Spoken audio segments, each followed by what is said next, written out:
Hit that like button. Got another one. Before y'all even wind down and start watching some bullshit on YouTube, I got one for the audience. Hit that like button and subscribe.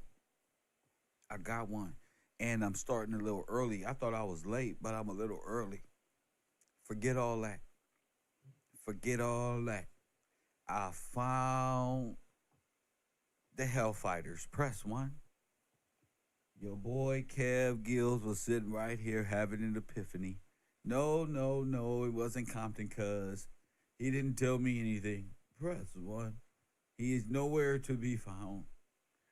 No, no, no, no. Don't tell me to slow down, stop. How many times could I do this? And one after another. I can't help it. I can't help it.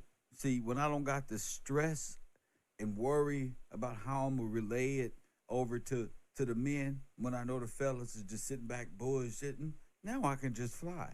Press one. And if you can't fly, that's on you. But I'm about to tell you something. I found the Hellfighters. I found them. And this, like I said, this is a great time to be alive because in the morning, I'm going to go into further detail. But I found them.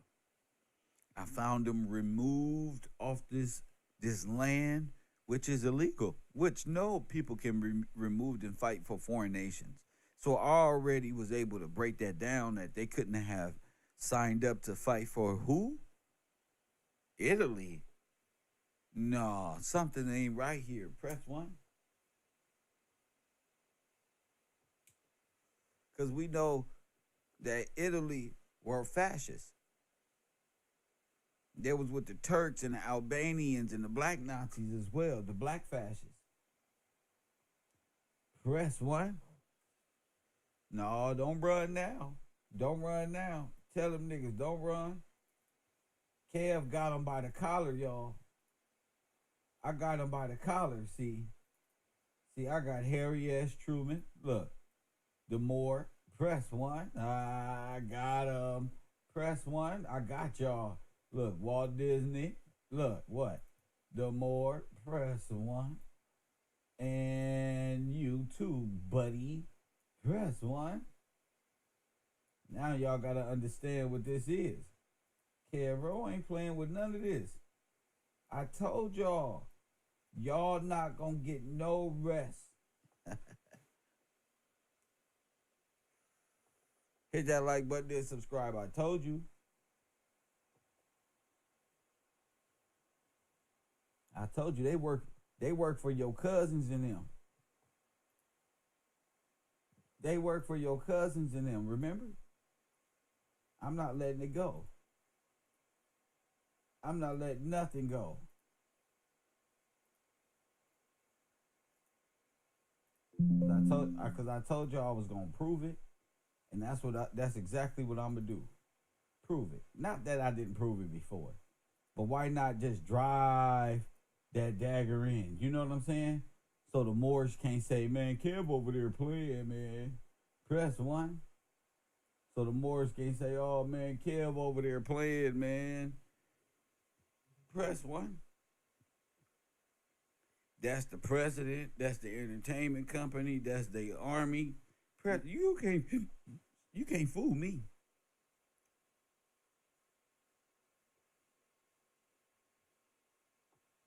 See, I'm finna show y'all something, and it's all about to make sense. How did they do it? How did they trade places with you? Y'all know I was laying right here. Boy, I got some coffee. I ordered 2 coffees from Mickey D's. Gave a $5-6 tip for bringing me 2 cups of coffee. Ain't that something? You know I feel good. You know I feel good. Courtesy of KevRow. You know you got to spread the wealth throughout the economy.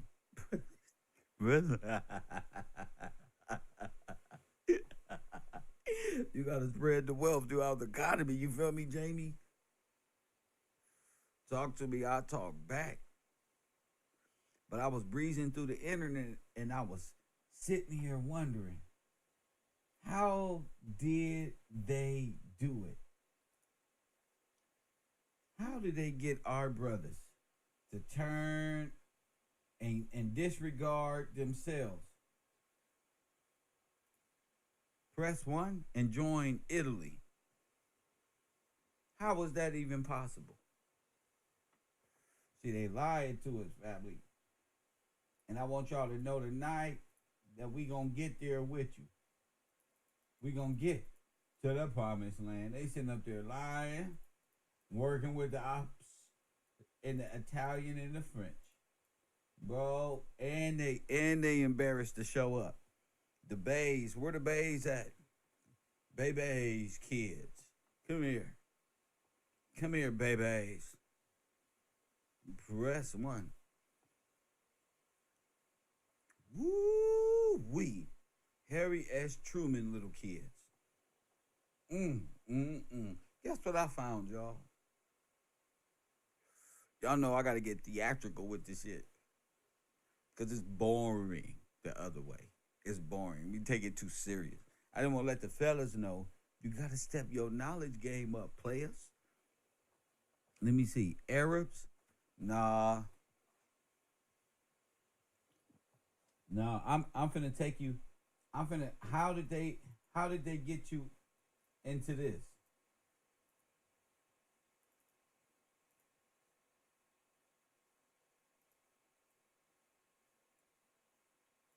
Let me flip this upside down.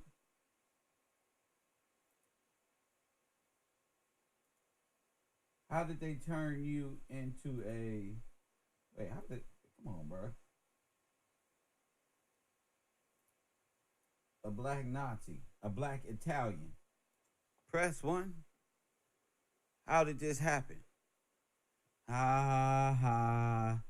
KevRow gotcha. KevRow got you.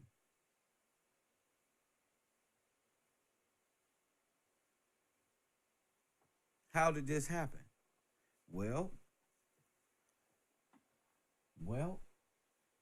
something came across my algorithm as I was about to take me a nap.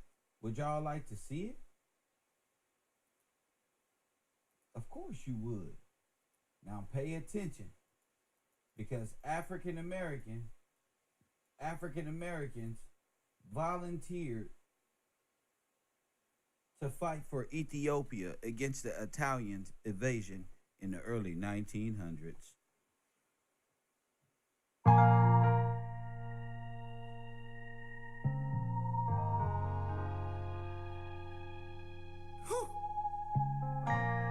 It's to you.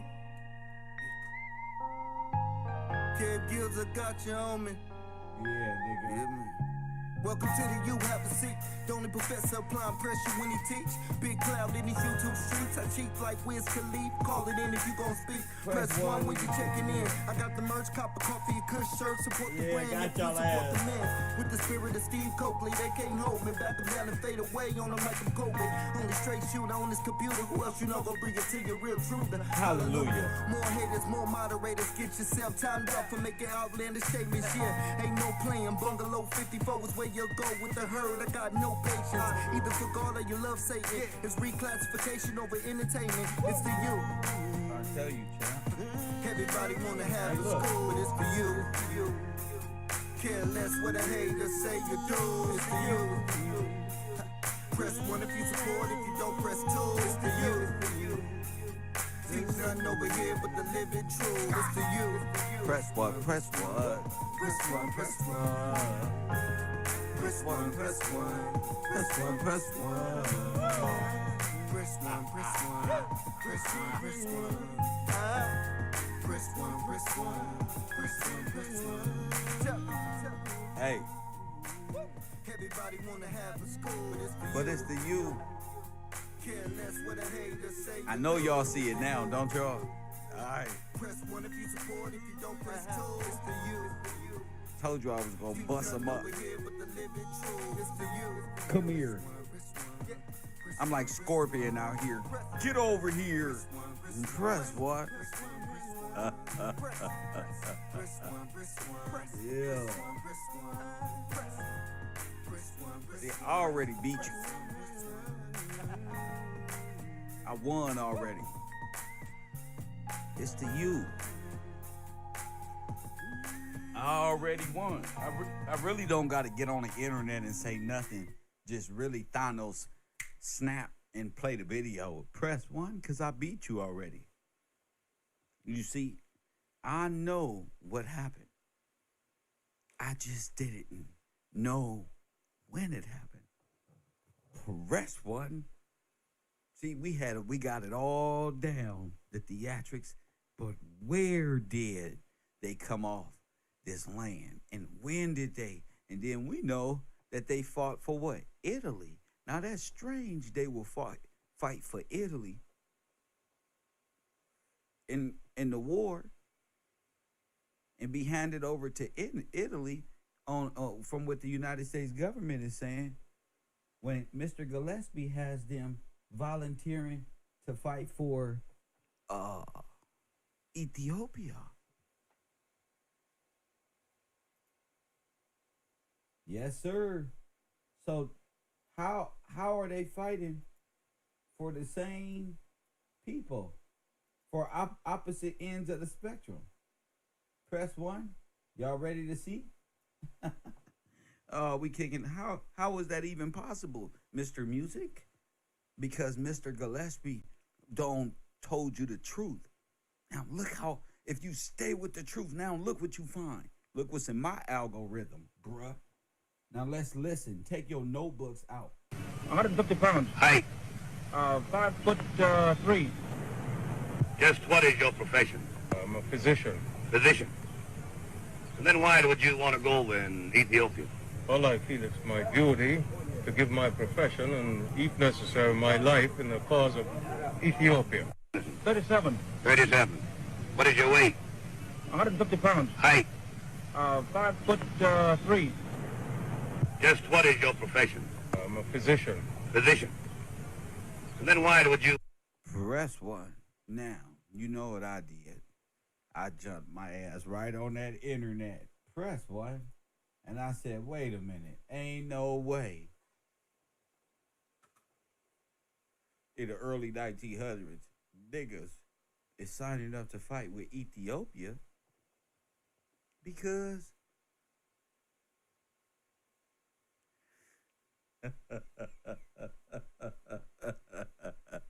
wait a minute, something is wrong here. So we're fighting with Ethiopia against who? Oh, the fascist Nazis. Oh, them. Oh, press 1. So now we call this in baseball a pickle. I told y'all it was something up with these folk, these so-called French, these so-called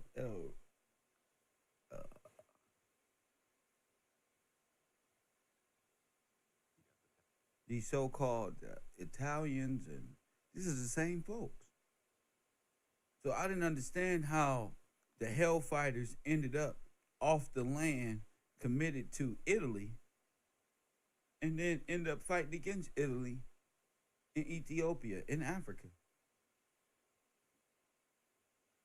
Now, what happened to Ethiopia?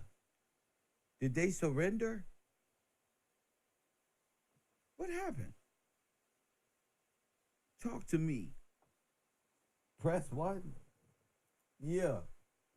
Now we can talk. Now we talking. See, now it's not just, research and no. We got them, family. Defeat at the Battle of Adwa pretty much shocked the world as Ethiopia successfully defended its sovereignty against European colonialism. Italy, desperate to avenge this humiliating defeat, invaded Ethiopia again.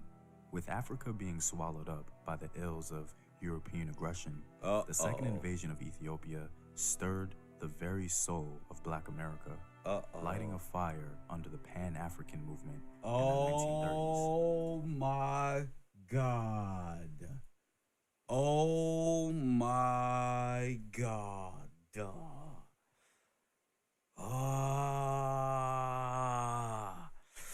didn't even watch this video, and I'm already upset. Press 1. I told you. These black Pan-Africans. I told you, bro. I told you I'm 100% right, bro. Now I told you, bro. No, let my sweater go, bro. Let me go, bro. I told my people, champion. I'm the true champion. Floyd Mayweather type shit. Press 1. Huh?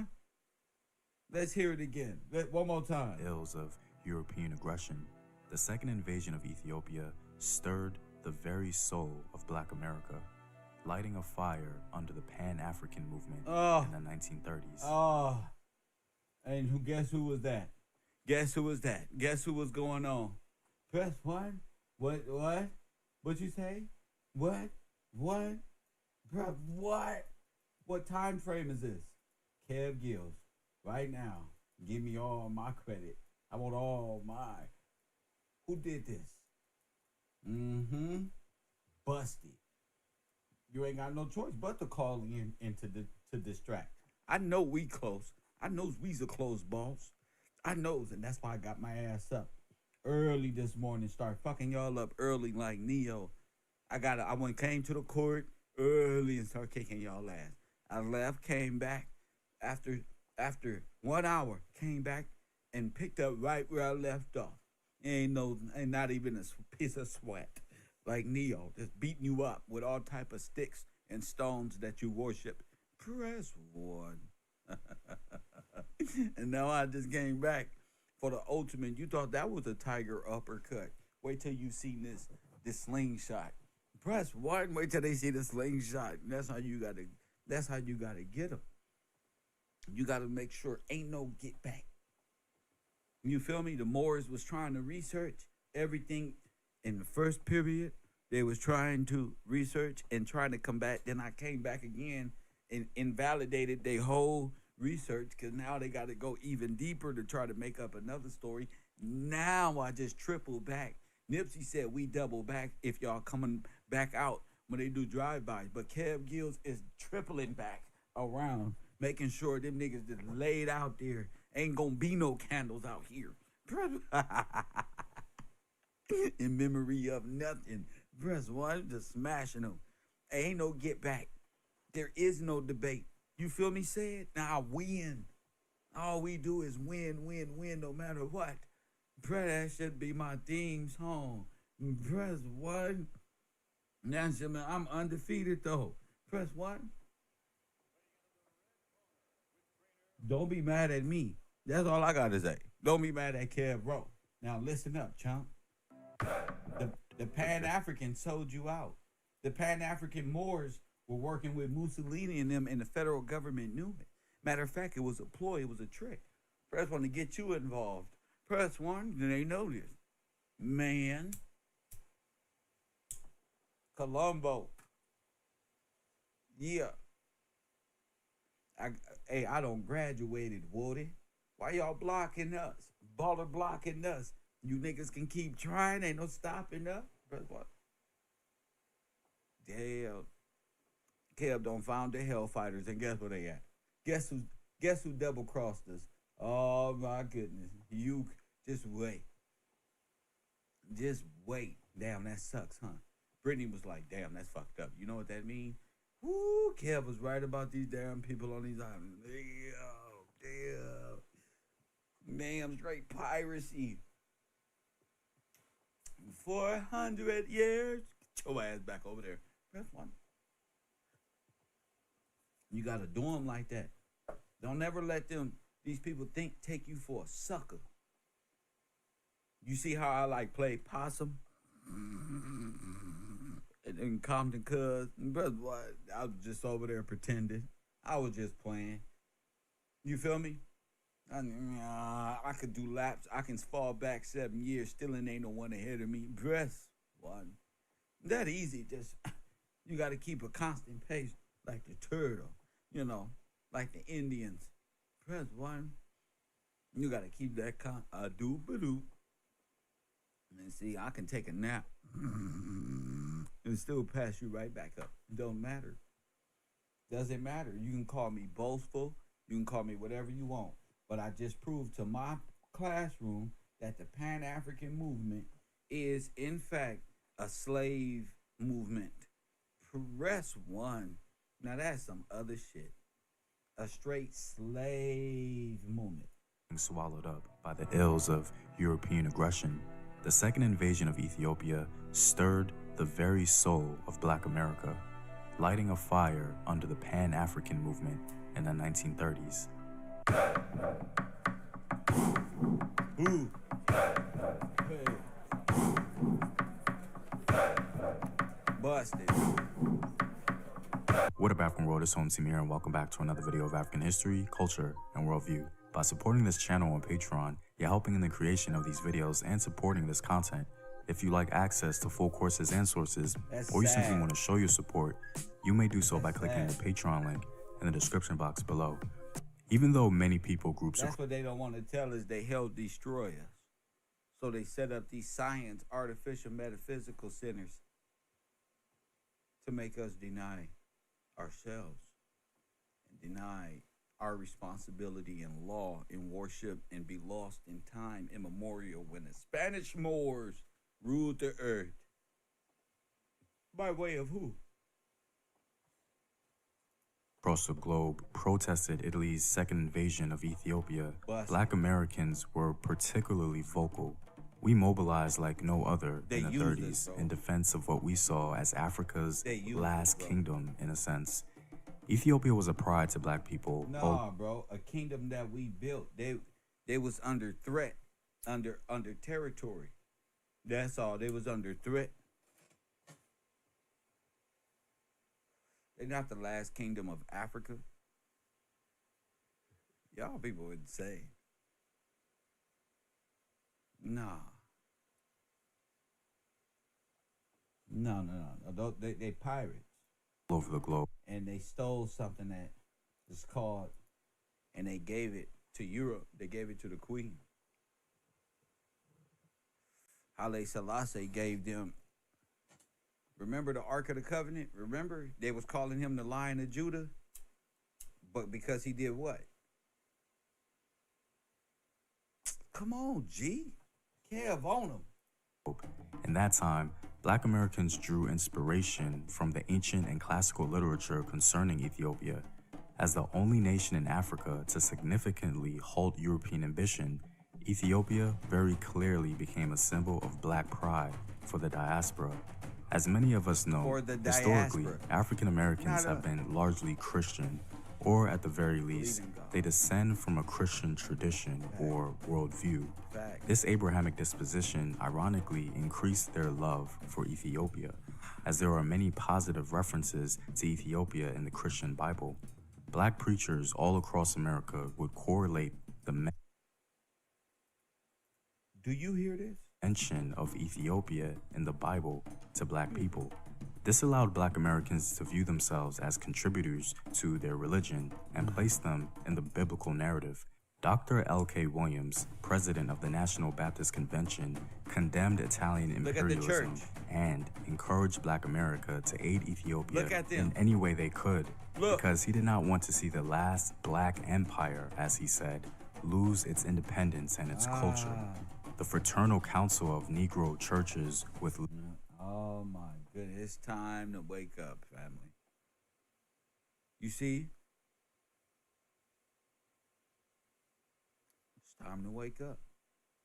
Kev Gills, Mr. Gillespie got information that's going to wake up generations. Listen to this.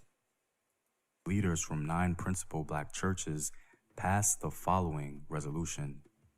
Americans of African descent are deeply stirred in their attitude and sympathies for Ethiopia, a Negroid people who represent almost the only remaining example of independent government by the Black race on the continent of Africa. While by sympathy, principle, and ideas we are Americans to the core, we cannot be deaf to the cry that comes from a menaced nation in the land of our fathers' fathers. Now watch this. Given this extensive engagement with Ethiopia amongst African Americans, The invasion of this cherished land by the Italians struck a deep chord, and so an aggressive campaign in 1935 and 1936 was erected by Black America to save Ethiopia. One observer remarked that he knew of no event in recent times that stirred the rank and file of Negroes more than the Italo-Ethiopian War. Another commented similarly, contending that the conflict in Ethiopia did more to unite the Negroes' interest in Africa than any event which has occurred since his sojourn in America. The funny thing is, Italy lost to Ethiopia in 1895, a year before the subversion of the Americas. And Italy attacks Ethiopia in 1935, which is why blacks in America were juiced up by who? People saying they was from where? Africa. They were signing you up and removing you off your homeland. And you were committing treason. These people had you committing treason. Wow. They viewed black interests in the conflict as a watershed in Afro-American history, They're able to steal your whole marking the genealogy. beginning of a new phase in Black American attitudes toward Africa and world politics. Black media outlets began to put in the work to advance a pro-Ethiopian news cycle that condemned America and the international community while simultaneously promoting Black American support. News of the conflict in Ethiopia was overflowing the streets, and every eye and ear was fixated on the Horn of Africa. Racial patriotism was a common theme, and the unapologetic stance was warming the heart of Black America. In one nationalist appeal, a columnist for the New York Age explained that Africans outside of Ethiopia should aid in the defense of her independence because the impending conflict was racially inspired. Black patriotism was essential to national Black solidarity, and for Afro-Americans to stand aside and witness the massacre of the kinsfolk in East Africa would be to condone the crime. Even though some doubt within the Black community existed concerning whether or not Ethiopia can actually win again, What star is that? All right. and many were ready to go to the Horn and fight alongside their Ethiopian brothers. A group from Fort Worth, Texas considered going to Ethiopia as combat troops. Their leader, Walter Davis, even wrote a letter to the Emperor Haile Selassie, informing him of the group's willingness to spill their blood. This vigor was echoed by many across the diaspora as well. Many organizations were formed over this issue, with Harlem largely being in the center. These organizations focus on raising funds and moral support, sending telegrams to Addis Ababa, and sending Dr. Huggins to the League of Nations to move on account of Ethiopia.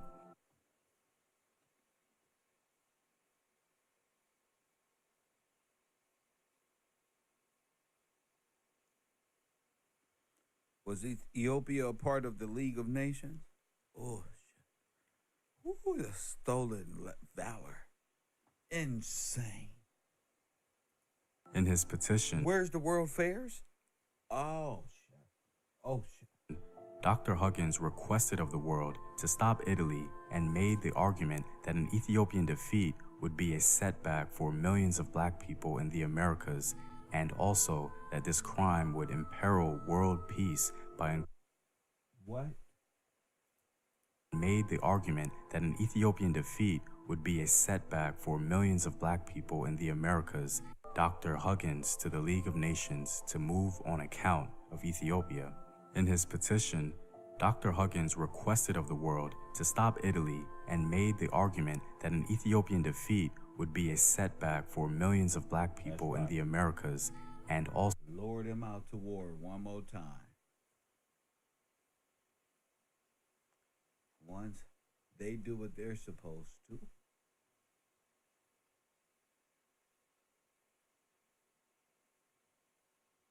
You don't get it. I said lure them out.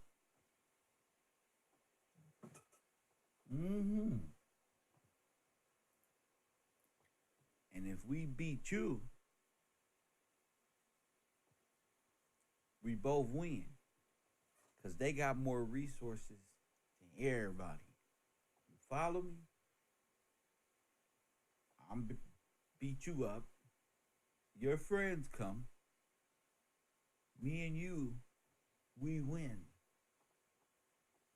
Because they got everything. Your friends. So me and you need to be friends by doing this. And they're gonna come. Don't you get it? They used my brother against you. So if you lose the war against them, guess what they finna do? You lost the war here, because they here with you. So they just beat you. They just beat you up. Your boys are lost. They way in war somewhere else. Just like we said. Fighting against who? Now, are they fighting with Italy in World War I? Or are they fighting with motherfucking Haile Selassie? Because if they're Italians, like you guys are saying, that would make sense to me, because Italy are the fascists. I know that because they fight Ethiopia as fascists, and that's what they said.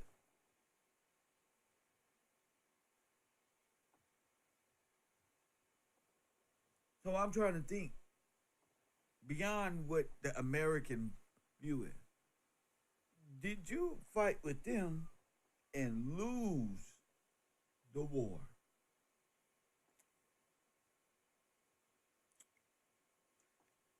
Wake up, champions. You see that? That's why I said I found the hellfighters. That they fall like hell.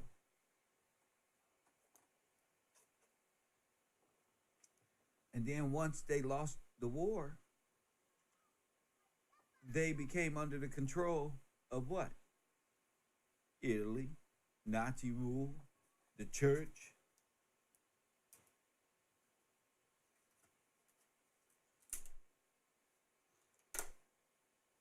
I mean, that's the only thing I can think of. In fact, that's one of the most brilliant things I ever thought of right there, even though I think of some brilliant things sometimes, is that you were suckered out by Pan-Africans and made to denounce your own sovereignty, made to be something that you wasn't. And look, Ethiopia is Italy, so that makes sense. Made it look like they was fighting a war over there, and they all stole your heritage. See? See how easy that is? Let's go. So that this crime would imperil world peace by encouraging the spread of fascism, disgracing the principles of Christian nations. Well, they lying. Of course, his request fell on deaf ears.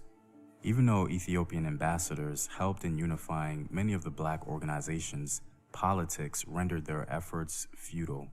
One organization sought to take a more tangible approach. The Pan-African Reconstruction Association, headed by Samuel Daniels, an immigrant from Tanzania, recruited African-American soldiers for service in Ethiopia. Multiple U.S. cities like Chicago, Detroit, Kansas City, and Philadelphia boasted about recruiting thousands. Unfortunately for the organization, the U.S. government cited a violation of a federal statute that says no U.S. citizen can serve a foreign nation in war with whom the U.S. is at peace. This statute ended recruitment and also discouraged the bulk of individuals from joining legally.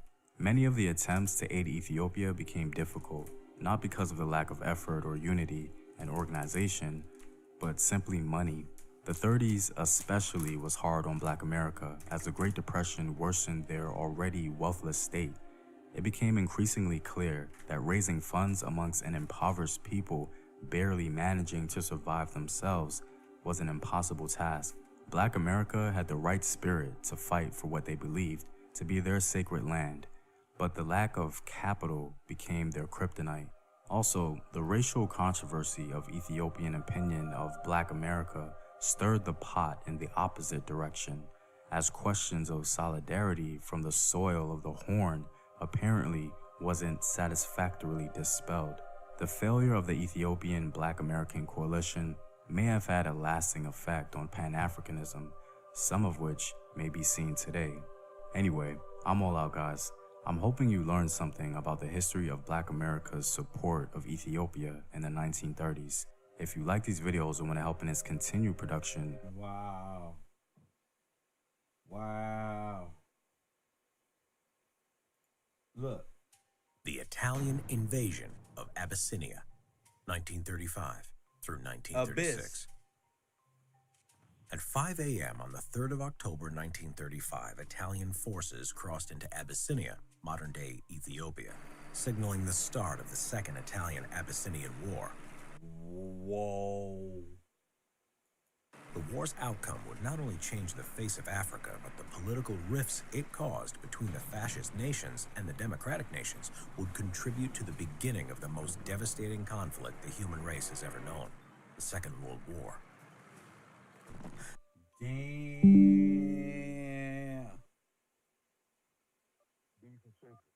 B, you on the air? What up, champ?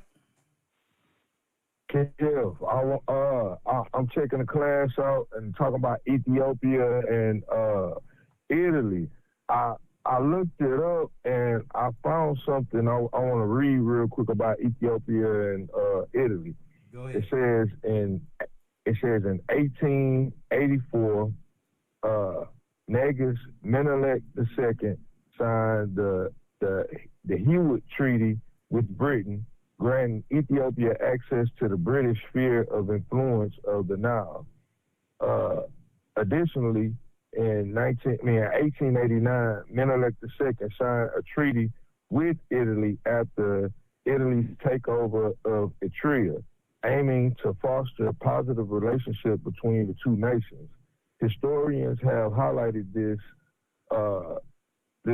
rapprochement as Ethiopia's success having exactly participated as the only African state in the participating of the continent. Menelik considered himself equal to his European counterparts, referring to them as his brother. So Menelik was before what's his name? Selassie. So they brothers. They already had a treaty and everything. So yeah, they lured our brothers out with that, man. That's crazy.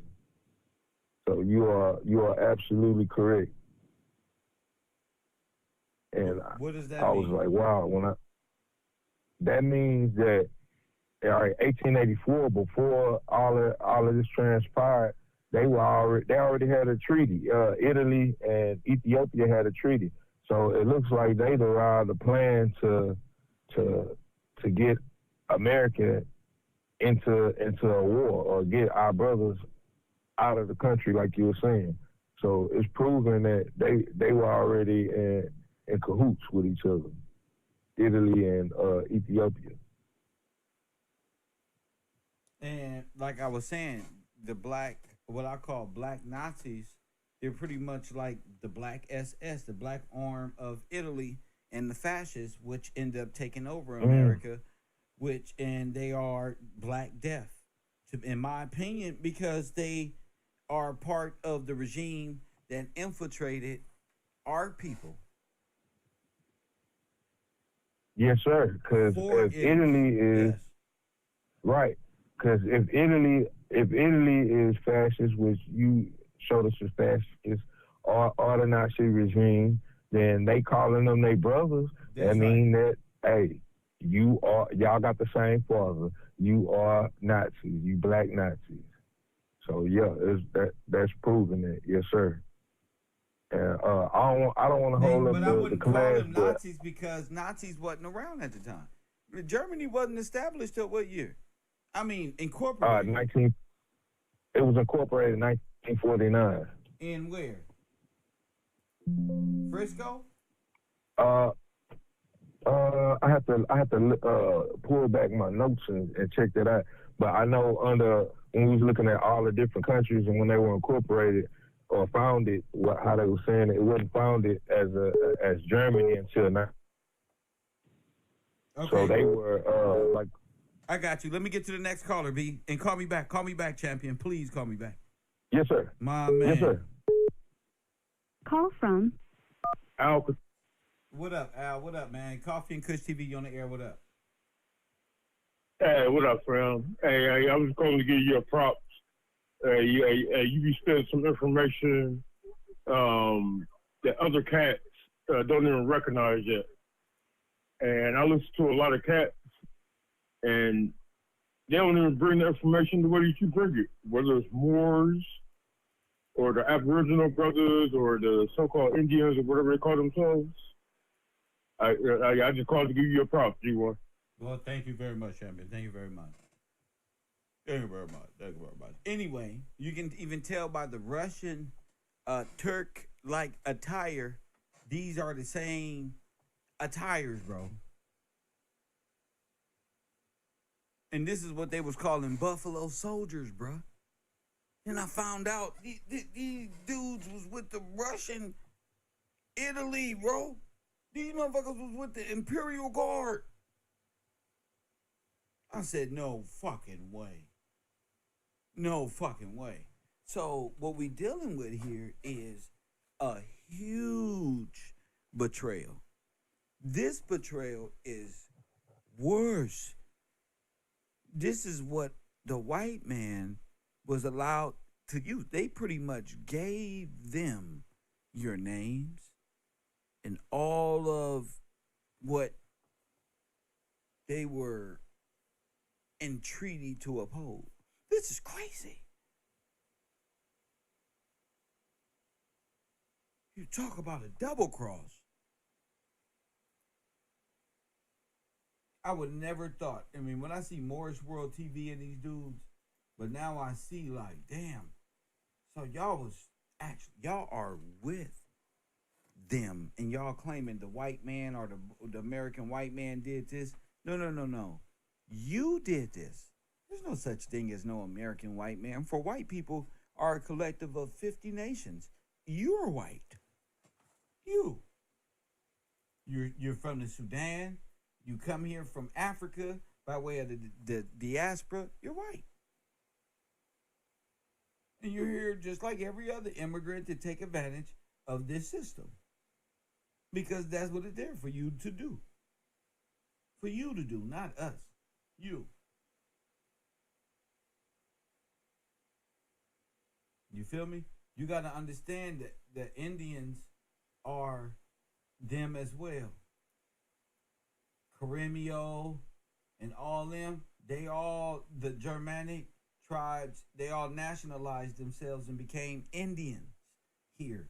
You see that crescent moon with the star on him? This Indian, you see that? Indians. Carimio, Indians. All this is nonsense, bro. All this is the Germanic white supremacist myth.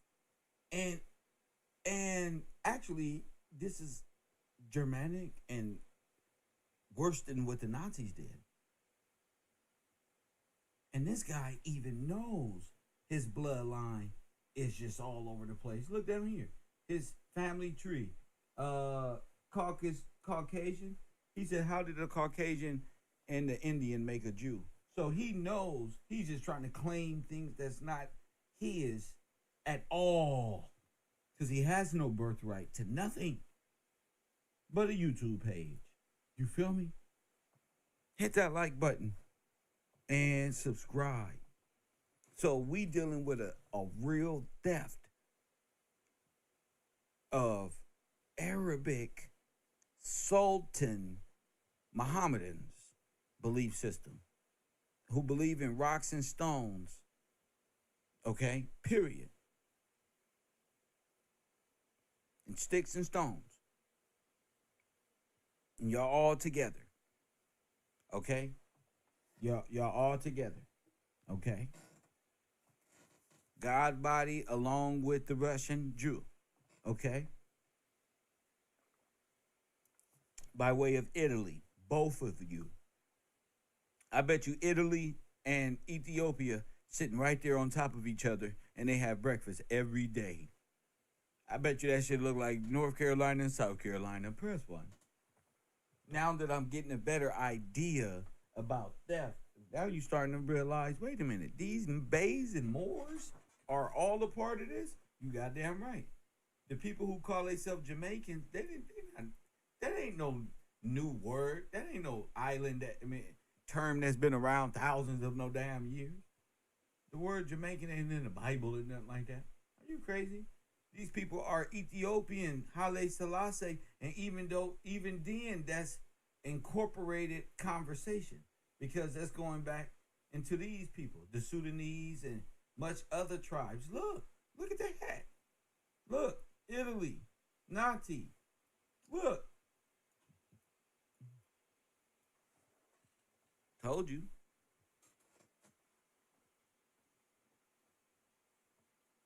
Look. Sonetta and them.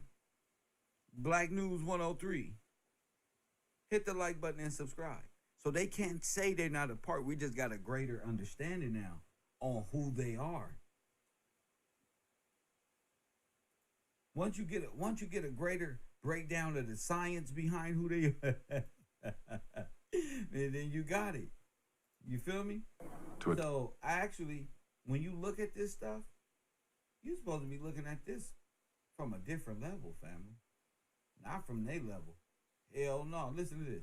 Time when the emperor first became a symbol of his country and Come on, don't mind what Mussolini says. Let us march in battle array and take the throne in our hand and defend the Ethiopian war. Declare. At the League of Nations in Geneva, the emperor went to plead Ethiopia's just cause. The League, fearful of a shadow which would turn into the Second World War, did nothing. Right.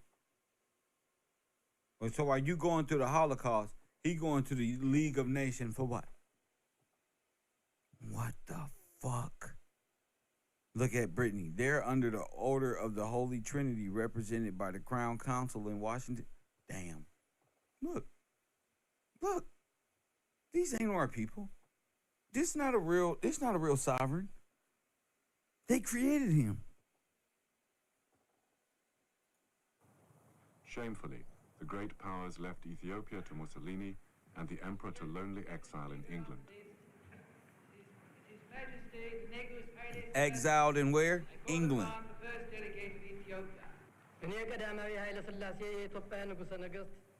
Nowhere, I think, was the emperor's tragedy felt more deeply than among the black people. He sound like Elijah Muhammad. Slave descendants in North America and the Caribbean.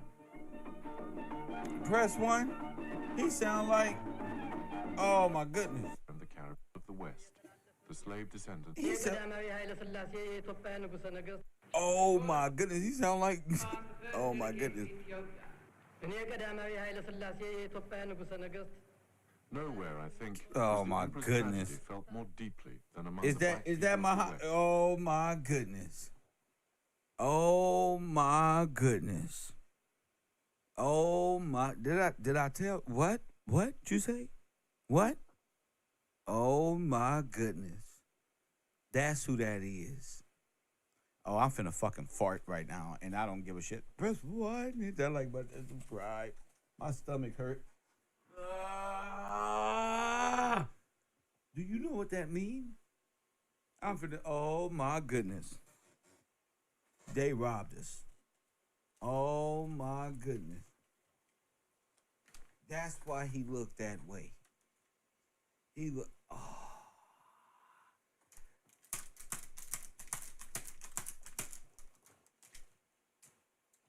The slave descendants in North America and the Caribbean. Oh my goodness. So they was getting people to sign up for he said don't break them down, Kev. There was black and silver, they was getting people to sign up and deny their sovereignty, wasn't they? so they can become what?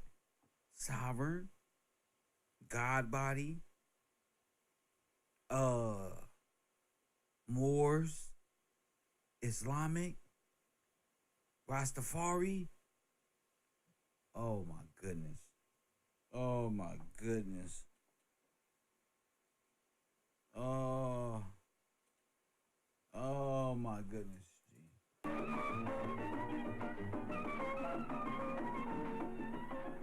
Black consciousness had dawned in Jazz Age Harlem, and Africa fermented in the exiles' hearts. Told you. Many supported a black activist called Marcus Garvey, and when he demanded Africa for the Africans and oh my goodness. Oh my goodness. Oh my goodness. many supported a black activist called Marcus Garvey, and when he demanded Africa for the Africans and repatriation to the homeland, they saw Ethiopia as a special symbol of the whole continent. Told you. Until They thought Ethiopia was the whole continent. Press one, they lied to them. They thought they was going back to Africa. Marcus Garvey was tricking them. Remember, he got them on the Black Star Line that was, oh my goodness, owned by J.P. Morgan. J.P. Morgan and the Lloyds in London had insurance on not only the ship, but the people too. Press one, J.P. Morgan is the bank finance. Oh my goodness, family. Oh my goodness. I don't believe it. I don't fucking believe it, bro. Are we proving Marcus Garvey? I don't gotta prove it. It's right here. Listen. To re-expatriate. To expatriate. Taj, you knew this, bro. You said it. You didn't know Marcus Garvey? That's Marcus Garvey. Where Taj at? Oh, I'm kicking y'all ass. Taj ain't in here? Taj, you up in this bitch. Yes, sir. Yes, sir. Black consciousness had dawned in Jazz Age Harlem, and Africa fermented in the exiles' hearts. Oh my goodness. Many supported a black activist called Marcus Garvey, and when he demanded Africa for the Africans and repatriation to the homeland, they saw... And what is repatriation into the homeland? Oh, you know that new term? Ghana will bless American citizens? That shit. Oh man, you guys are in trouble, bro. Denounce your sovereignty so they can take your shit, bro. Ethiopia as a special symbol of the whole continent. Marcus Garvey was Until for Margaret Sanger. You used him to genocide whole babies for health care, bro. It alone had not been seized by white Europeans. Such people volunteered to fight for Haile Selassie, although only a handful managed to go. They thought Or that they was organized. They thought it was a Ethiopia was all of Africa. And Ethiopia is not all of no. Oh my goodness. And Pan-Africans and saying what? It's commit. It's commit. Oh my goodness. All y'all are pathetic, bro. All y'all is pathetic. Y'all, man, when I wake up in the morning, bro. Ooh-wee. To send relief. Sugar now. Black Americans rallied towards the cause, and Told black you. Jamaicans likewise. And so the organization was formed in New York, 150th. Oh my goodness. New York. By Sarnetta House. As Ethiopian World Federation Incorporated. Those people gave up monies, medicine, clothes, and what have you, sent into Haile Selassie. A branch of the Ethiopian World Federation soon opened in Jamaica, where Garvey came from. But in this neglected corner of the British Empire, black frustration... Man, what if Haile Selassie and these people? Oh my goodness. But anyway, this thing is fucking insane. had a new twist. A few ex-followers of Garvey had begun to mix Haile Selassie, symbol of Africa, with biblical notions of a Messiah. By abbreviating Jehovah, or Yahweh, to Jah, and adding this to the emperor's earlier name, Rastafari, they created the invocation Jah Rastafari, a black Messiah for their redemption. Wow. It would be years before any followers of the... Press one, a false Christ, a false redeemer, sold them out.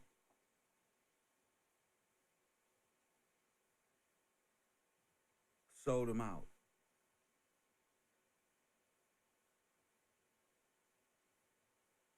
Wow. Wow. Rastafarian faith reached Ethiopia. The emperor knew nothing about them, as he himself returned, with British military help, to reclaim his throne. Damn. So they reinstalled them.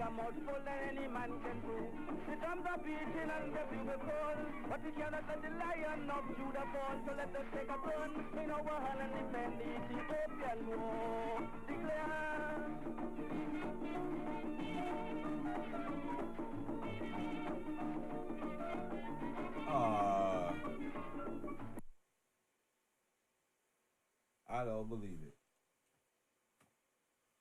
I don't believe it. 424-209-9506. 424. So y'all just got this out of Africa theory. Y'all just got all this. And to be honest with you, these Pan-Africans are ridiculous. And they can't tell you the truth because they're going to tell you they are with them. Press 1 in Abyssinia, Abyssinia is what the name of the place is. Press 1. So you know I got to do my research. But I'm realizing now that you guys are the science or the epiphany of a slave. Yeah, red pill, blue pill, all you metaphysical teachers that's out there, y'all just want to daydream. Y'all don't want to do shit. Y'all just want to daydream. Yeah, because it seems you guys took part in the downfall of the Victorians. Press 1. Y'all took part in the downfall of the true heirs. And you and Tariq Nasheed and all you little funny looking wannabe African Americans have no claim to nothing because y'all helped bring these people down. Yes, you did.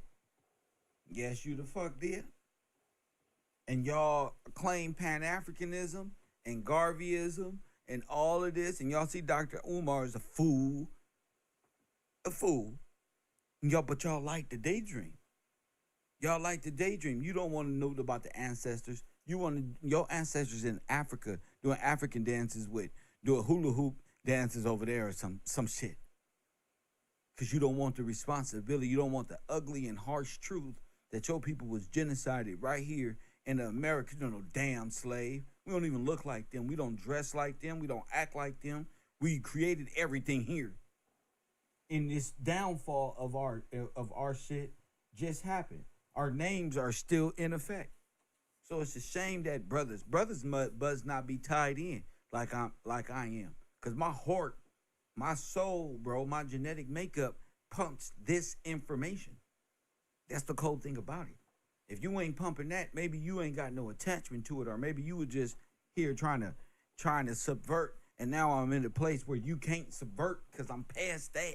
Press 1, so all that's left is this. I told y'all I was in a mental space of peace, and that's where I'm going to stay, right there. Don't be messaging me about nothing if it's not on my show. Bring it up then. Do not try to steer this show nowhere. I don't care about no riches or nothing. What I care about is people finding out how this happened. And who did I prove that? How did you become a Nazi? Oh, you was fighting for Ethiopia and they beat your ass? Oh my goodness. And then they reinstated him after the exile? Oh, he did his job. Lured you right out there. So they are actually the betrayers of you. That's why they claim sovereignty citizen in a friendship pact with this corporation the way that it does, because they're playing the role per se. The real stake of claim and the real heirship is the papers that exist here in the Americas. That's the only thing that mattered. African names ain't on there. Ethiopian names ain't on there. None of this George Washington all the way up ain't got nothing to do with nobody else but this country. So all this extra cap about Africa, well, go home. Because I don't give a damn about all that. That ain't got shit to do. There's not a Dikembe Mutombo on that paperwork that got nothing to do with trust or nothing. Press 1. So y'all can get mad, but you shouldn't have been having your hands in the cookie jar. So now it's exposing time in the world, and it comes to find out all you black folk are right with Italy to do what? To play the game. Ain't no racism. It's them against you. It's them against you, and it's always been. So while you sitting here trying to fit in and thinking you coming from Africa and denouncing we should go home, you ain't took your ass home yet. Ethiopians today claim a white status today. Is that true? Press 1, because I know Sudan claim a white status. Press 1, and see? So everybody is claiming a white status, but the people claiming black status in America, something is off. Something is off. You dead and everybody else is alive, but these are your names. Something is off. So immigrants get your name and get your forefathers' pensions package comes with being the firstborn, and that's what y'all do. That's not fair.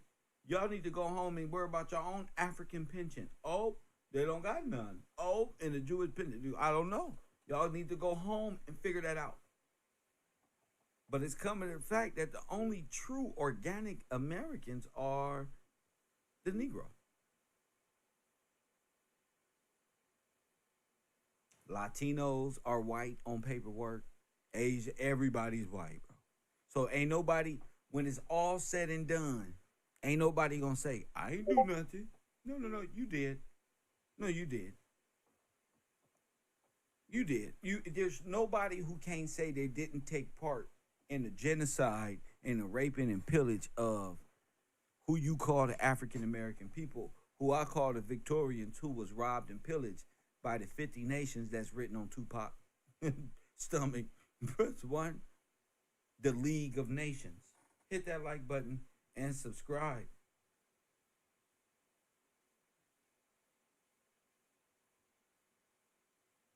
Okay, what does Abyssinia mean in Arabic?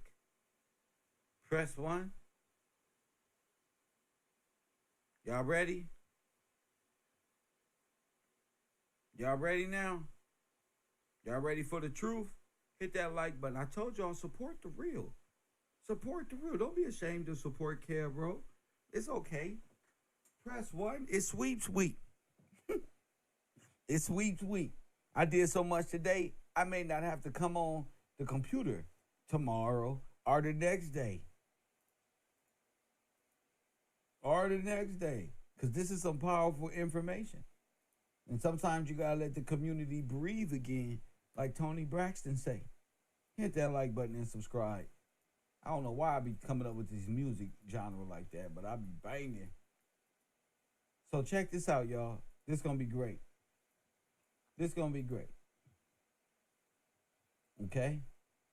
What does, the thing is, what does Abyssinia mean in Arabic? The objection of the people of the country to the term Abyssinia arises from the fact that the Arabic word Habesha, from which it is derived, means confusion. Oh, my goodness. And that it has come to connote, as the Arabic use it with reference to Abyssinia, mongrel, a strange mixture. Press 1. Wow. Wow. So we go deep even further. Mongrel. Press 1. A dog of no definable type or breed. Press 1. Wow.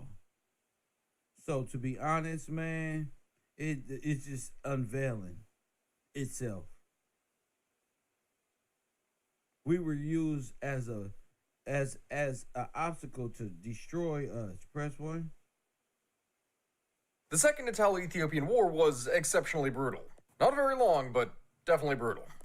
Course of October 1935 all the way until May of 1936, this war was famous for Italy's use of mustard gas during it. The Ethiopians had astounded the European powers. Makes sense, don't it?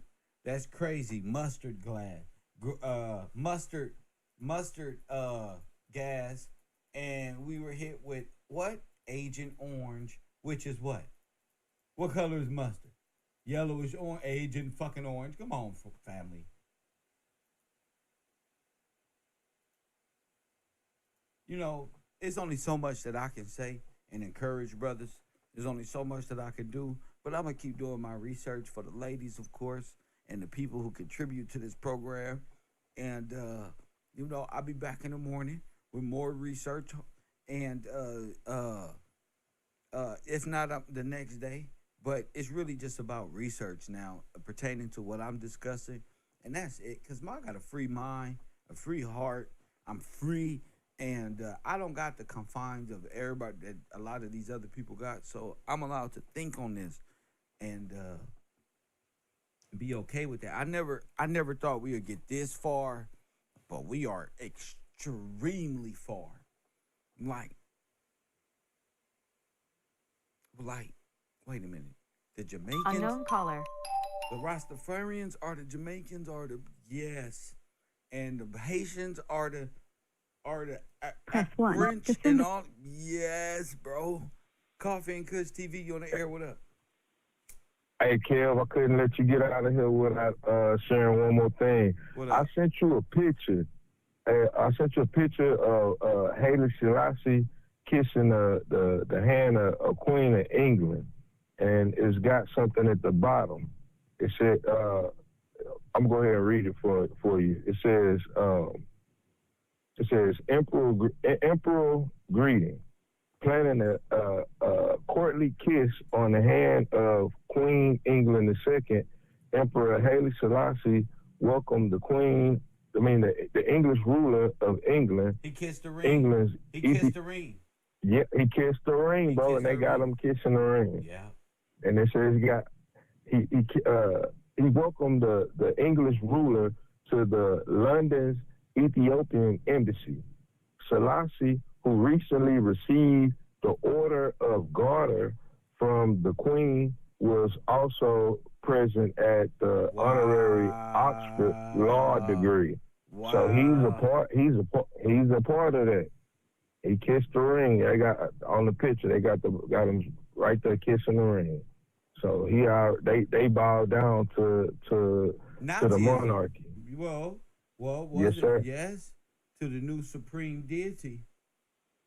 Unbelievable. Yes, sir. The Lion of Judah would never bow down to a false monarch oh my goodness. So that shows the false Lion of Judah right there, because like you said, it ain't happening. You know, that ain't happening with the true Lion of Judah. I ain't kissing no rings. You know, and so I had. Thank you for that, champion. Thank you for that. And they're Italy. They're one with the Italian. There's the black Italians, and they will be Jewish. Thank you, champion. Thank you. Yes, sir. My man. All right now. See, y'all, that's what I love about this class. It happened so fast. See? Busted. It's an Oxford law degree. Press 1.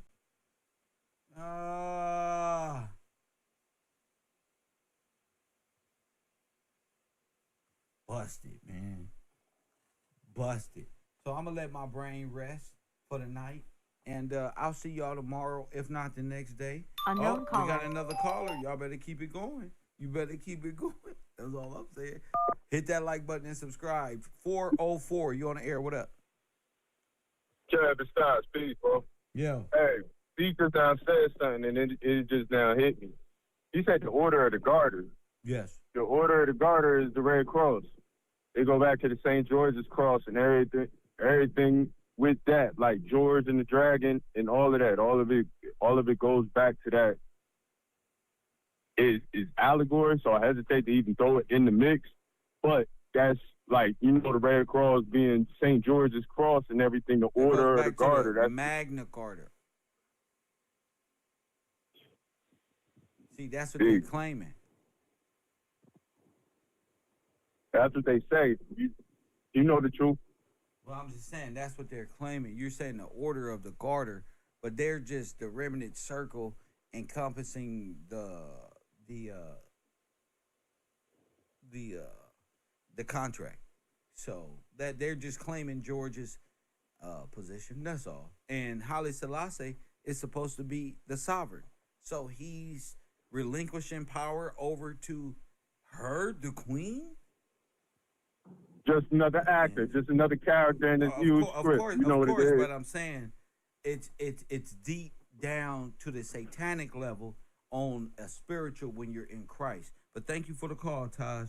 Y'all got to get back in y'all word, bro, because y'all disregard Christ, and y'all not putting no focus on that, which is the only thing that's real and what they are portraying. Y'all gotta get back in y'all gotta get in y'all word and in the law. You know, that's crazy, but yeah, Kev is back up out of here. Kev is gone. I love y'all. I see y'all back. More research. Get back on these Moors. See, Taj got up out of here. He talking about the Magna Carta. Nigga, you need to be talking about these Moors. Y'all always changing it around. We know that. You need to talk about what you know, Hat Man. Coffin, y'all not finna run circles around Kev. And that's what you're not doing. Take the hat off, press 1, and get ready to break us down and let us know what this is. You was a Moor. You know this. Y'all was Moors. Press 1, see? They know quantum. They know the science behind. They running away now. Taj is Jamaican Hindu. Taj, what's your nationality, Taj?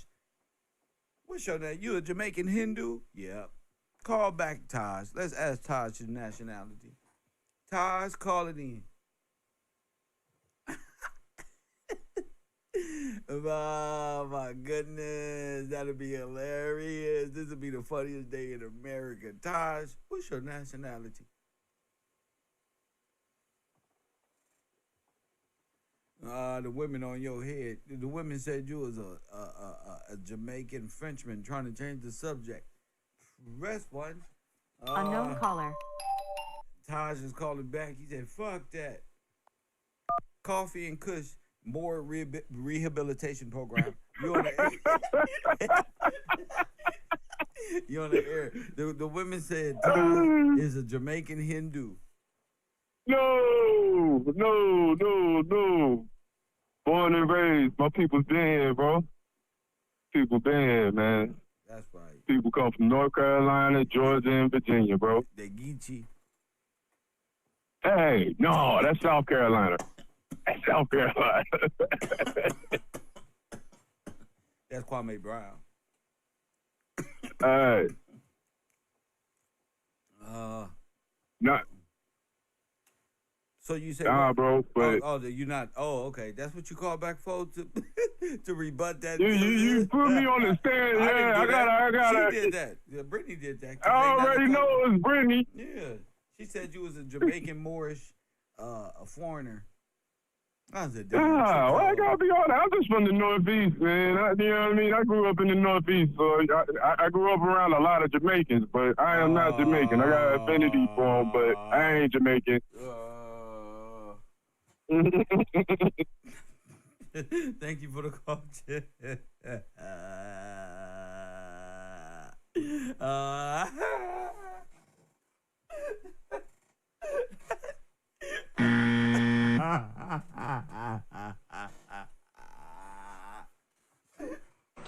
Not like this. Not like this.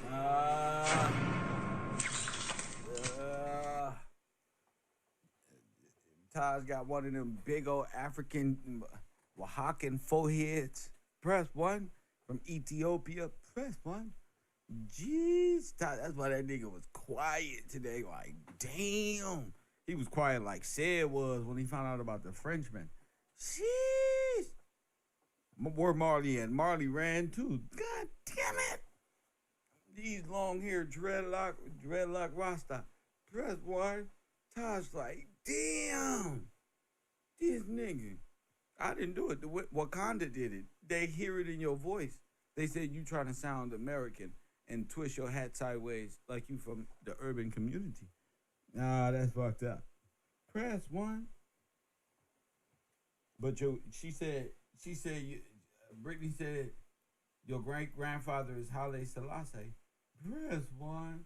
Hit the like button and subscribe. Brittany crazy. She said she knew all of your people, G. That's fucked up. She said you white too. Damn. By way of the Sudan.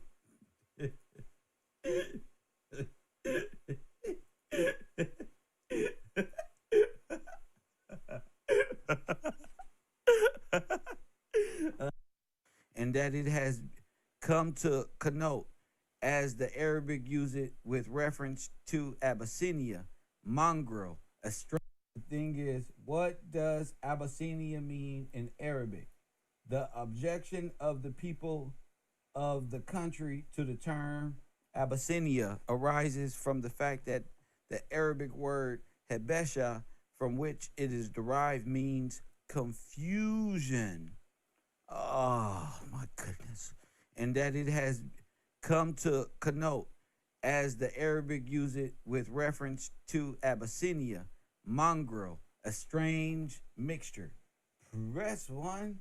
Wow. So we go deep even further. Mongrel. Press one. A dog of no definable type or breed. Press one. Wow. So to be honest, man, it's just unveiling itself.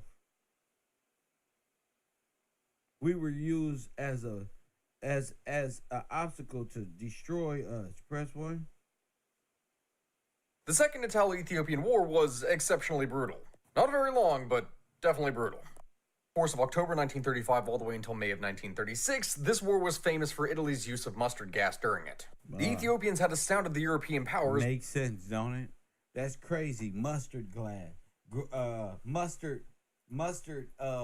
gas, and we were hit with what? Agent Orange, which is what? What color is mustard? Yellowish orange, Agent fucking Orange. Come on, family. You know, it's only so much that I can say and encourage brothers. There's only so much that I can do, but I'm going to keep doing my research for the ladies, of course, and the people who contribute to this program. And, you know, I'll be back in the morning with more research, and if not up the next day, but it's really just about research now pertaining to what I'm discussing, and that's it, because I got a free mind, a free heart. I'm free, and I don't got the confines of everybody that a lot of these other people got, so I'm allowed to think on this and be okay with that. I never thought we would get this far, but we are extremely far. Like, wait a minute. The Jamaicans? Unknown caller. The Rastafarians are the Jamaicans, yes. And the Haitians are the Press one. French and all. Yes, bro. Coffee and Kush TV, you on the air? What up? Hey, Kev, I couldn't let you get out of here without sharing one more thing. I sent you a picture. I sent you a picture of Haile Selassie kissing the hand of a queen of England, and it's got something at the bottom. It said, I'm going to go ahead and read it for you. It says, Emperor greeting, planning a. I ain't never seen a nigga with a belt outside of his shirt. Press one in military for you.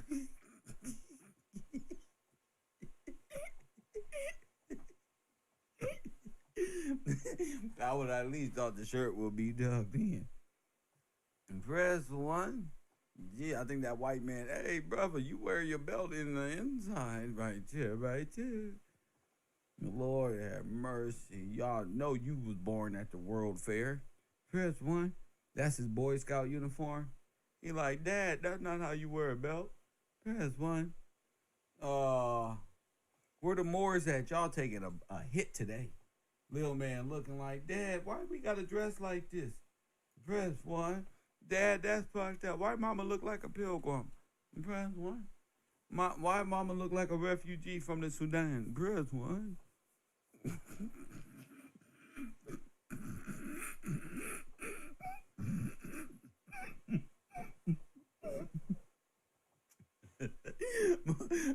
Is mom a pilgrim or a refugee, Dad? Press 1.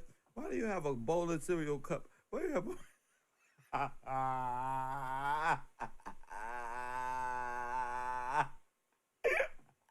Why you got a bowl of cereal cup on your head, Dad? Why is that one?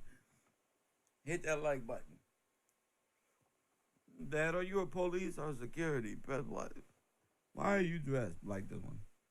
Lord have mercy. KFC bucket hat, huh? Facts, huh, Mikey? Man, you niggas sold us out until further notice. Press 1. You know damn well y'all had no business coming into civilization like this. Ain't not one African American ever dressed like this. Ain't not one picture. Press 1. So don't be sitting up here acting like we all the same, because we not. Y'all forefathers look like this, with hats like this. We more sophisticated with brims and logos on them. Press 1. In the 1940s and stuff, we didn't show our legs with shorts and military gear. Only the Turks and the Moors, the black Moorish Nazi Turks. Press 1. You ever seen the cap and gown? That little tassel that hang off the top? That's what they got on the top of that right there. We call that a cherry stem, where I come from. Press 1. I'm bragging on a nigga from 1922. Let me get off my nigga real quick. The nigga can't even defend himself. Press 1. I'm glad I made y'all laugh. But at the same token, family, one thing we do know, family, Thor is nothing but the German, and he has to fight the Michael what's the guy's name that did Michael Keaton. He played the dead guy that holds the sword. And the first thing he did was start chopping up the heads of the false god. Right. He started asking him. He was saying, "Did you cry out for your gods when you were in the battlefield? He didn't come to help you. Aren't they all sticks and stones?" And he was the one that had the sword that was risen from the dead. It's like the sword in the stone. And the stone holds the sword until the rightful heir can pull it out. Bingo. That goes back to... And the stone is Peter. The stone is what? Peter. Peter. He's the rock. Yeah. The sword is stuck with Peter until the rightful heir takes it back. Which will be the identities that they stole since the takeover. Yes, sir. They stole the this is what I'm trying to figure out. This is my question. Did they steal the swastika and the lightning bolt? Of course they did. Because the Nazis they stole everything. The Nazis are Nazarites. They took the Nazarite vow. Bingo. And what they did and was... they placed themselves in the clothes. Go ahead, say it. They didn't I just say cosplay? Didn't I say they in cosplay through cinema? Yeah. Look at this. Yeah. The swastika is the dawn. Temple in Petra.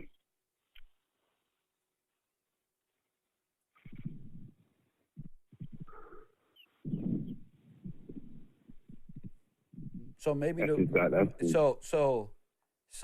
Scripture is really warning you and giving you all the signs of what the false Christ and the false it gives you all that in the Old Testament. Remember the laws, remember the covenant, don't put no God before me. All right, y'all free. And then you go off and here comes this guy. Here comes this worldly perspective. And again, he fits right in with the ultimate serpent. Peter again, who Christ called Satan. Which means what? I mean, Peter means what? Rock. Mm-hmm. And what about the flat nose again? Lame. You can't serve as a Levite. You can't be in the congregation. So why does and flat nose apply to Peter?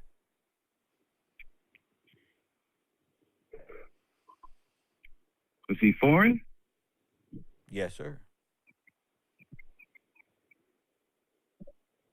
So that would make him a Canaanite. And also to place Peter's kingdom as possibly the kingdom of hell. Not possible.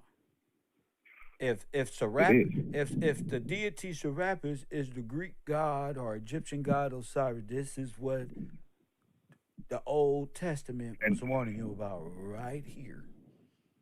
Right. It's like imagery of the light bearer instead of the actual physical man, right? Who holds the position, right? And here we go. Watch this one. So because they don't have the power that the man holds. So let me ask you this. Here go a question for you. Say, while watching my good friend Sachetta, Filthy Frank from the West Side, right? While we sit back and watch these things, can an Egyptian Canaanite actually debate with a Christian of today's time or a Catholic? No. Why? They're the same thing. They went to the same God. They all believe in their the same God. Does not have the power that the dawn has. The dawn has the ability to lay his light down and pick it back up again. Facts.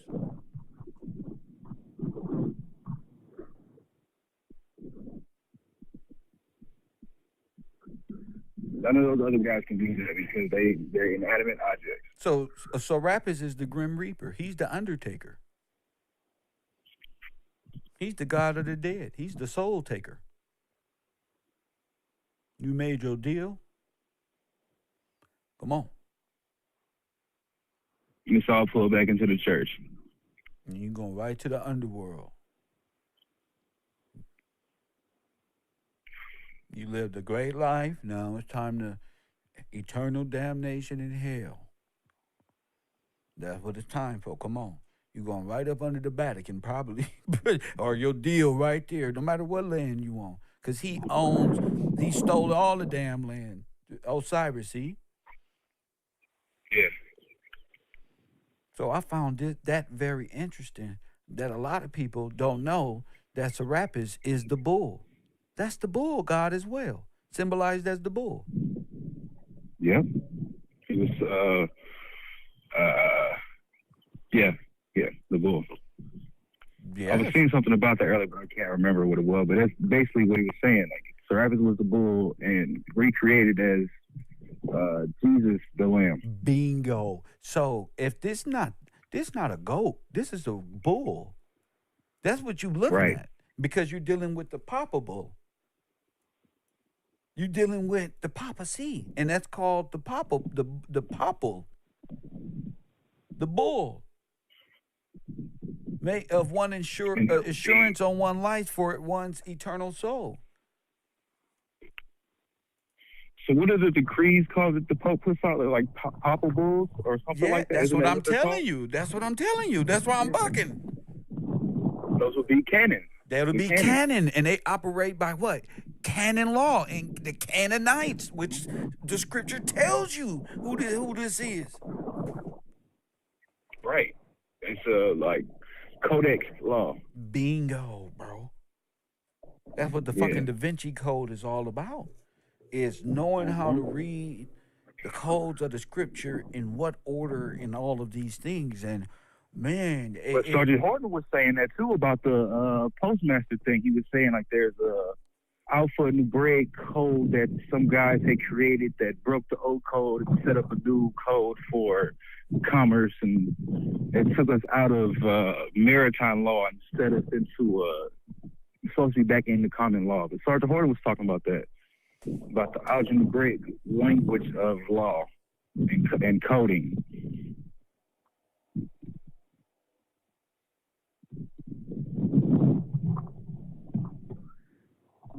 And that goes into even to why they say, well, gematria is through everything because of the alphanumeric coding. I mean, it all would have to break down into numbers, into but guess this, arithmetic. But who's the god of that?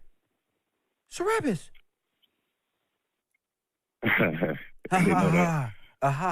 See? And so they say all mathematics, African Egyptian to tell you all mathematics come from Africa. Kemet was the home. Then why is your God actually Serapis? He's just another form of Serapis. What? And if the Egyptian came before the Greek, then why is your black ass in a Greek fraternity and not just a regular Egyptian Camite? And why you got to be a Camite from a Greek fraternity? Right. Then why they need to teach you your shit?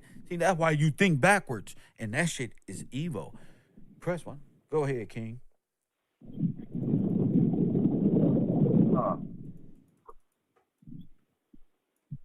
So that would mean that. What it mean? That's how they creating. That's how they creating history. Go ahead. I mean, who has the ability to change time? Google it. Go ahead, champ. What do you mean by that? They're using hidden. They're using a language. Go ahead. And through the language, they're setting up events through. I don't even know how to explain that. Maybe you ain't got to. Shit. You know, maybe you ain't got to. Maybe shit. Who knows, man? That shit crazy, man. Yeah. Because I had to think about that one, kid. Yeah, so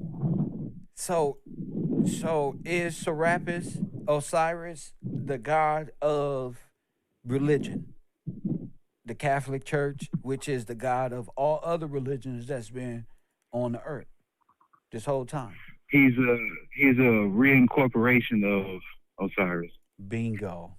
He's the corporation's version. So they might have wrote this out in your history like, well, the corporate George Washington did this or this and that. Really, you don't know that it's a whole fucking storyline of the ancient Phoenician god and shit like that. So go ahead. The creation of a shell company. The creation of a shell company. Change the name, change the logo, same guy. Did they not enslave the world in bondage? Yes, sir. Is everybody not indebted who were once free? Yes, sir. Isn't everything that they've done against Magna Carta, the original Bill of Rights, and the Constitution? Press one. Man. They act as if they are the Carter. That's right. They're acting as if they are the Carter. And somebody in the chat room said the Wall Street Bull. Yes, sir. Merrill Lynch. Yeah. Yes, sir. Now you getting what this is all about. Human trafficking. And Poseidon. Poseidon, they got a statue of Poseidon down there. So who is Poseidon? And Poseidon would be Peter also. Okay, that's the Rapids again. Yeah. The one that brought the fire to man, or it would be the light to man, which would be the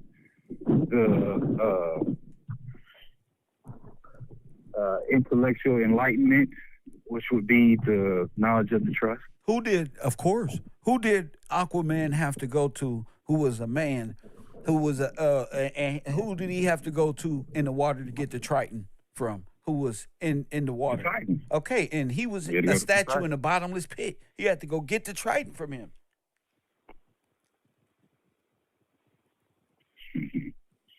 Which was stuck in the rock. Which was stuck in it again, bro. Yeah. So I'm not saying it to look at this from a scary perspective, more of a researching the past perspective over everything. And it's very interesting. You know, do they have man today, which is under 501c3 rule, the Holy See, which is the papacy and all that other stuff? Are you worshiping the God of the dead, Serapis? And you thinking that, but you're really going to, go ahead, champion. What do you think about that? That's what it is. It's casting out prayers on deaf ears. Why? Because it's a graven image, and at the end of the day, I mean, it's a re-image of a graven image that has no life in it. They can't hear you. They can't help you. Wow, and it fall on deaf ears. Damn. So God in the Old Testament is really warning you directly of all the attributes of what to look out for, and then roll movie, and here we are. Damn. Because the Bible also says that signs and symbols will be their downfall. Oh yes, you're absolutely right. The signs and symbols and miracles that they perform will be their downfall. Because looking back on it, it's like, wait a minute. They use those things as a symbol of hope, but in all actuality, it's like the cheese in the mousetrap.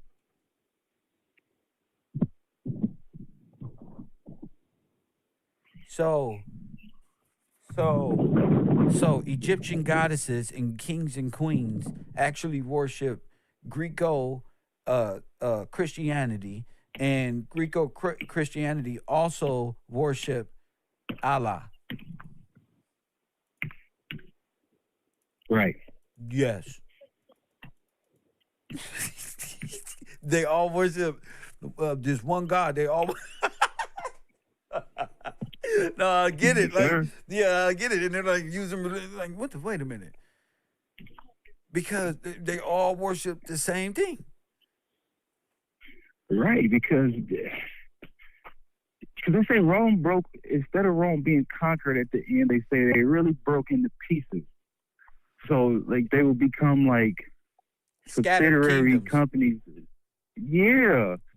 And they would have their own, I guess, figure to look towards without, it's the same figure with a different face, not to be meshed all together by the unexpecting person. You would never know that they were the same if you didn't compare the attributes of them all. You wouldn't know that there was a kingdom that split apart to conquer. So my question is, what was Rome? We don't have to talk about it right now, but what we can talk about was Rome? it. We can talk about it right now. It was Rome, a collection of multiple cities. And so when it was stolen, though. Huh? It was what? The papacy stole Rome, though, didn't they? Or did they create Rome? Did the papacy create Rome? Rome was established. Well, you're talking about Rome, in which we know now. But that's my thing. Like, it's all Rome as stolen. we know it now isn't the original Rome, is it? Rome would have been part of a king's territory, and it was. Well, that's what I was about to get into. It was all. Remember, the crown and the cross was one. Yeah. But the emperor of modern day Rome would be the Caesar. And remember, we talking about the Caesar is a thief. It would be in law, it would be a landowner, but a Caesar also would be a person that like a search and seizure, like a taken through Codex law. Could DC be Rome? DC could be Rome because it is under the territory of the Holy See. So it's a part of Rome is acting as the old kings, which you would call Great Britain, what it was like that type. They're acting as that. So Washington D.C. and all of those people, and from Nancy Pelosi to all the senators, they're operating out of Roman Catholicism. All of them. All of them are Catholics, are Muslim, all of them are products of Rome and the Holy See. They all kissed the ring of the Pope. And I would want to say too, DC is set up to be like Rome, you know, because it's like the Library of Congress is there, and they have there was a lake, the Tiber River, where Pontius Pilate was supposedly had drowned himself. There's the same thing in DC too, the same lake or river. It's the same thing there. Yeah, like I said, they did a lot of change in the late 1800s and the early 1900s in reconstructing and shit like that. So yeah, to me, a lot of stuff is prop and a lot of stuff is still in place. So possibly.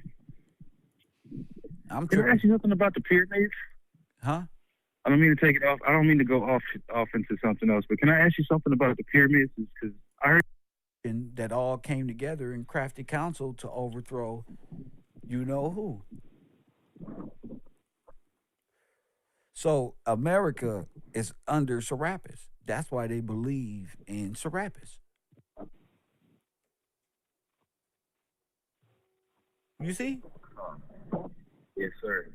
They believe in Serapis, and they allegiance is to Serapis, and they Catholic. They trust in Serapis. Huh? They trust in Serapis. They trust in Serapis. That's their god. And Serapis was a pirate. Just Google the ship Serapis. That's where the Pirates of the Caribbean. All of these stories about this shit is Serapis, bro. The octopus man went to the bottom of the sea. Remember? They needed that heart. Right. Remember? Right. They needed a human heart. Yeah. That's what that's all about. No bullshit. So they read right. You been under the power of Serapis this whole time, Osiris, and you back in bondage, like God said, Egypt. He said he gonna put you gonna be back in serving where he told you will never see again. You going back in bondage. And look who came upon your shore. Back in bondage. Serapis, the god of the sea, the beast from the sea. The beast from the motherfucking sea. That's crazy, huh? Yeah. That's crazy, bro. So let's just put it together. Your spiritual base is Serapis, the God bull. Am I correct? Your flag is Serapis. Your spiritual concept of what God is based off what God said, the image. You better not have no image of the likeness of God is all Serapis.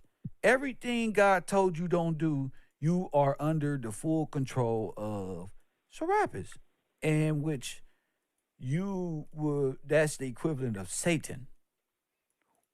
That's the equivalent of the devil, that old dragon, the devil. So whether you're a follower of the crescent moon or the lotus or any of this serpent behavior, and this is all Serapis. Okay? We teaching today, bruh. Yeah, because that all goes back to the Pope. Now, all of that is under the seat of the Pope. Now, what is the Serapis? Somebody in my chat room said the 7-pointed star. Press 1. You see it? Okay. Okay, let me go to it.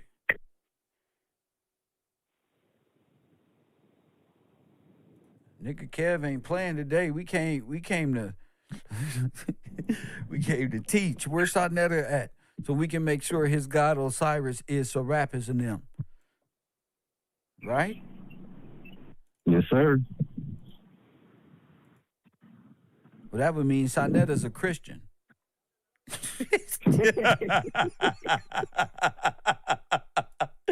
That means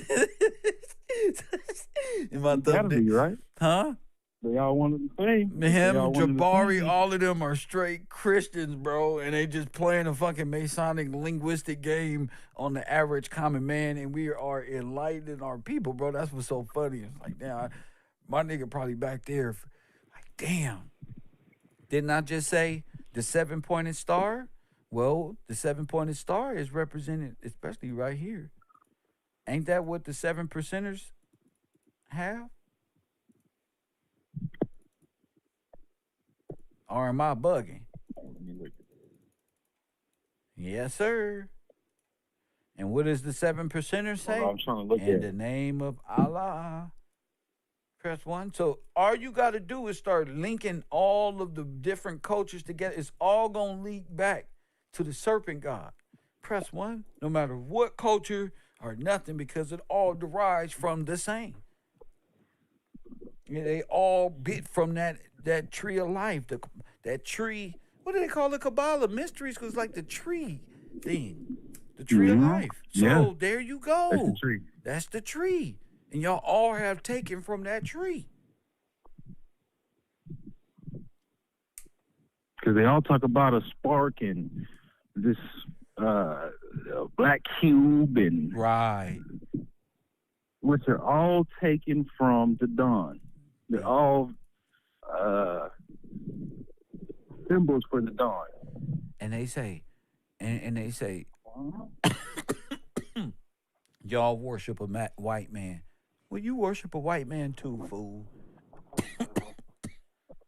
That also means that they're your biggest fans, Kev.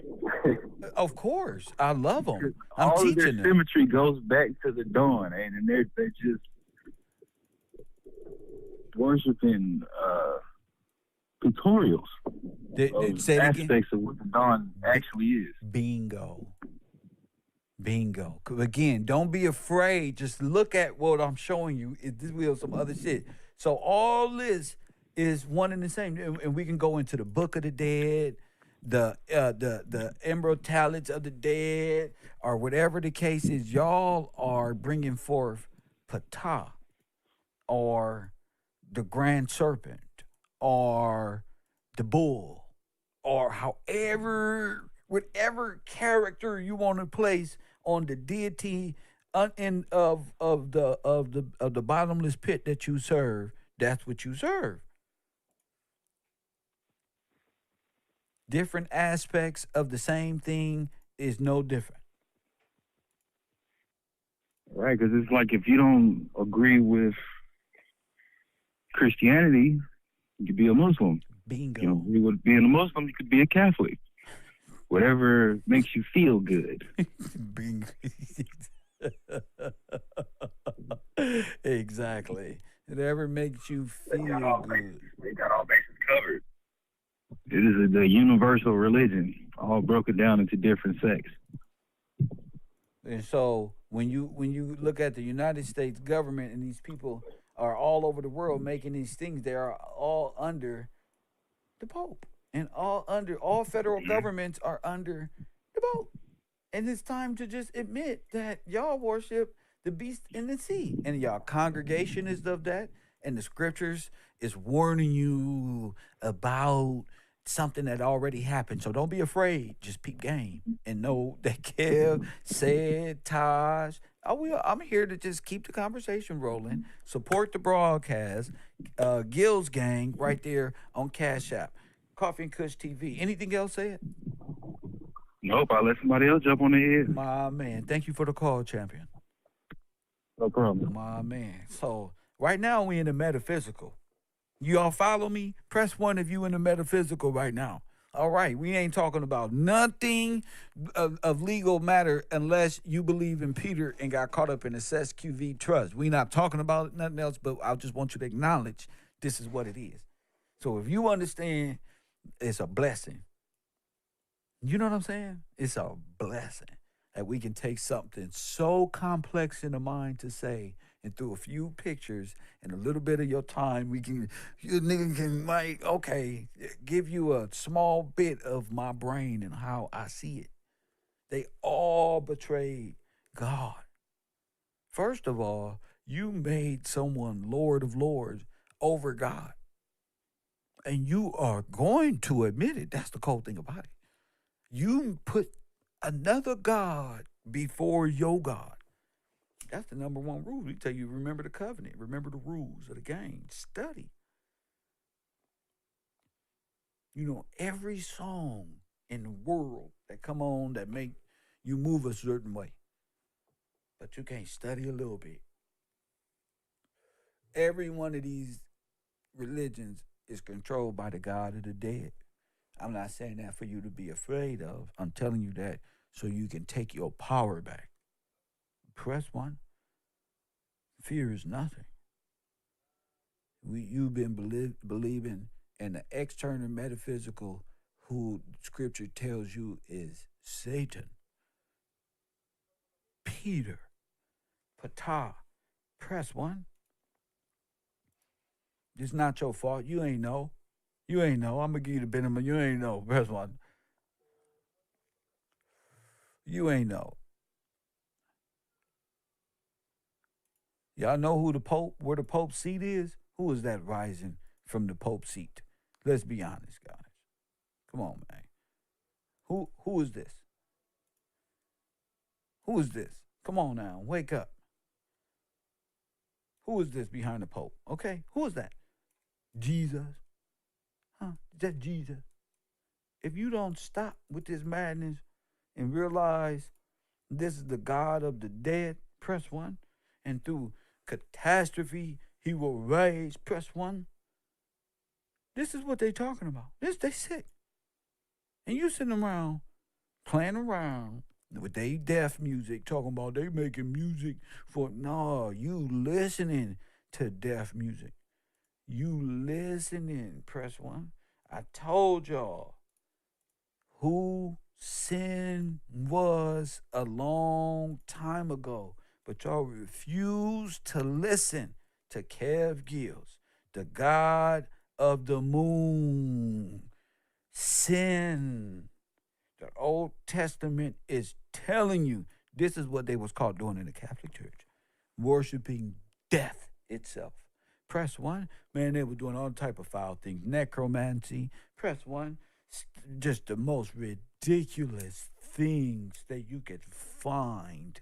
This is what you think scientists and Fauci and them was doing. I had nothing compared. That's them.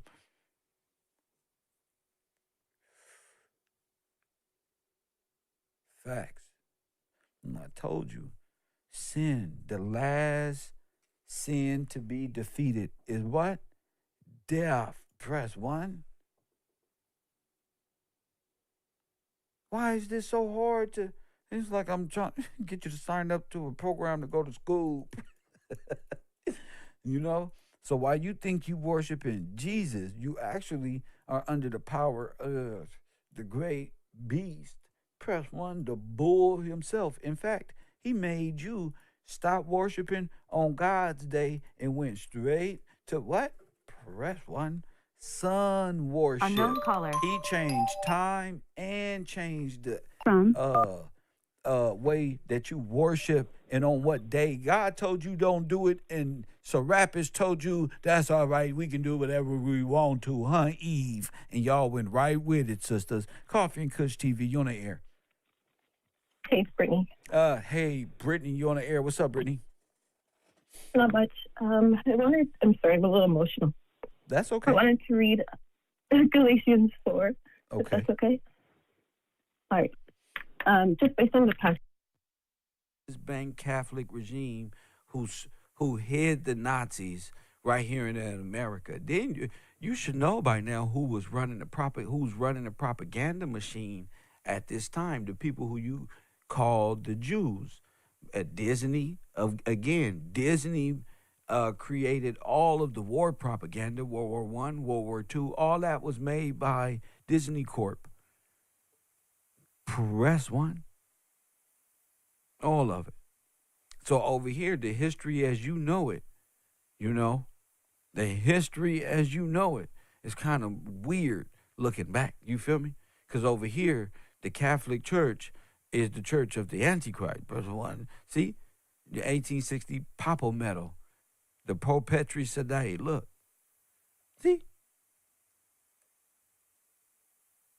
I'm trying to tell you, history ain't what you think it is in your brain. History is what you got to know it is by proving it. Press one. Smartest one win. Press one. So you got to know. Did they get me to believe in an imaginary historic? Yep. Because when you look back at history and begin from a whole people accountable, you realize that the Nazis been here the whole damn time. The Japanese and the Nazis. And we've been woken up to this and been trying to break it down. But when we watch that show on Netflix, press one. When we watched that show on Netflix, it really let me know that they've been telling us this whole damn time. Hit the like button. Facts. So we got to do our due diligence in history class. Yeah, we be having fun at night. Last night's show was cracking. That's what's up. I see y'all tonight, KevRow at night, Support the broadcast. Get in the Cash App. Get on that patreon.com/KevGillsTV and support our movement. We ain't worried about nobody else. We support our university. That's what it is. That's what it is. Shout out to Lori. Shout out to you. I see you. Todd is in the building. Bo Cat is in the building. Forrest Glory is in the building. Kelly Green, DNS, Amanda, Brittany, press one. Golden Lady, press one. Barley is in the damn chat room. Royal Purple, Seb is in the chat room. Forrest Glory is in the chat room. Mr. Radio, hit that like button, sir. Taj, shout out to you, King. My man, and many more. And many more. Just logged on. What show on Netflix? The show on Netflix is called The Man in the High Castle. Yeah, go watch that. It's a good series. You'll watch it. It's about the Nazi takeover of America, the axis of evil. What if the axis of evil war, which goes hand in hand with your downfall. And George Washington, the revolution, and him being a black man, and all of this good shit that comes with understanding. That's why I thank people who recommend shit, who come to class like, Kev, here goes something. Pay attention to this. Press one. Everybody do their part, and we all good. I'm not here to play with the trolls during class. They can call in at late night when we fucking around. Press one, but this is all about the people who support this broadcast. Yeah, it's a lot of people that come to my channel and come through, but I only got a limited amount of supporters, and this is for them. You know what I'm saying? My support group who recognize that a mind is a terrible thing to waste.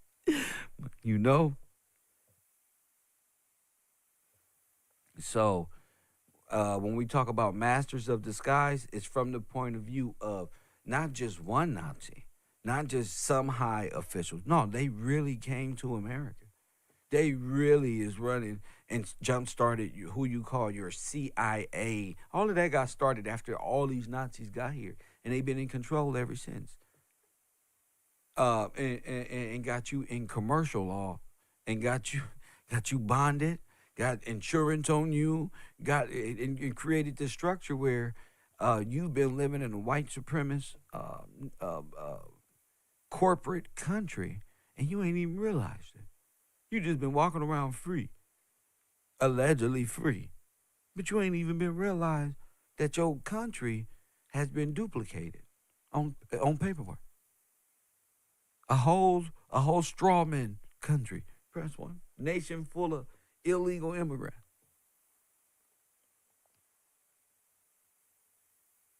So it's a beautiful thing. Let's pay attention. Shout out to Dizzle Entertainment. Shout out to you, Cherry Edwards. I see y'all up in here. Pay attention. The Nazis, the Swiss banks.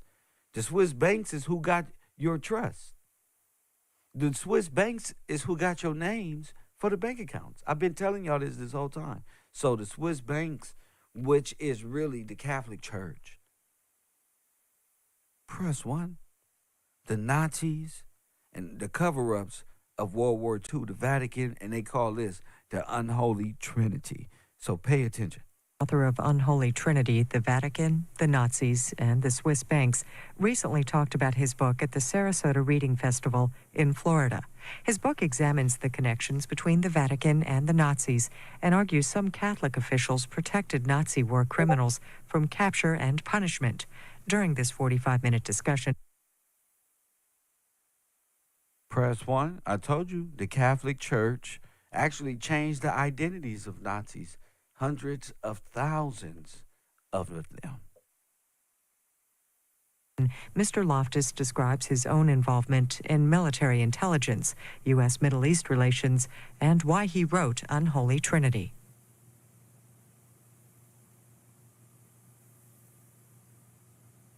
My name is Deborah Gessner. I'm with the Florida Holocaust Museum in St. Petersburg, Florida. However, I live in Lakewood Ranch, so I feel I'm part of Sarasota. I am very pleased to introduce to you not only the #1 international best-selling author today, John Loftus, but a personal friend as well. John graduated from Boston Latin undergraduate, Boston College, has his postdoctoral, Juris Doctoral work at Suffolk in Georgetown. After graduating from school, he went into the Army. He was in the intelligence division of the Army and fought and helped them in the Yom Kippur's War. When he was done in the Army, he was accepted a position in the Carter and Reagan administration in the Justice Department. He was one of the founding attorneys in the Office of Special Investigations that was created for the review of Nazi war criminals living in America. He has appeared on 60 Minutes, Primetime Live. He has appeared on most major networks, CNN, all of them. He is probably one of the greatest recognized authorities on this subject in the world today. In fact, what is interesting... Press one. So he's one of the leading featured people on this subject today. So up until this is old. So this is 2023 at this time in history, well after this moment. You feel me? So we should know a lot more than he does. So we're going to pay attention to how he even came about with this information. What are the sources that he went to discover? What was his triumph? What did he have to go through to figure this information out? And we didn't do nothing but take it a step further. We know nothing about this guy. But guess what? He's found out some great information that'll help us out. When we were in Washington in September, the current head of Office of Special Investigations for the Justice Department met with us, Eli Rosenboom, and he was John's law clerk when John started with the Justice Department in the 70s. I'm also pleased to state that he was the Alfred nominee for the Pulitzer Prize, Pulitzer Prize Award. The book was called The Belarus Secret, so if you have not had a chance to read that, it is a phenomenal book. Please join us in welcoming John Loftus. We are very pleased to have him with us here today. Thank you.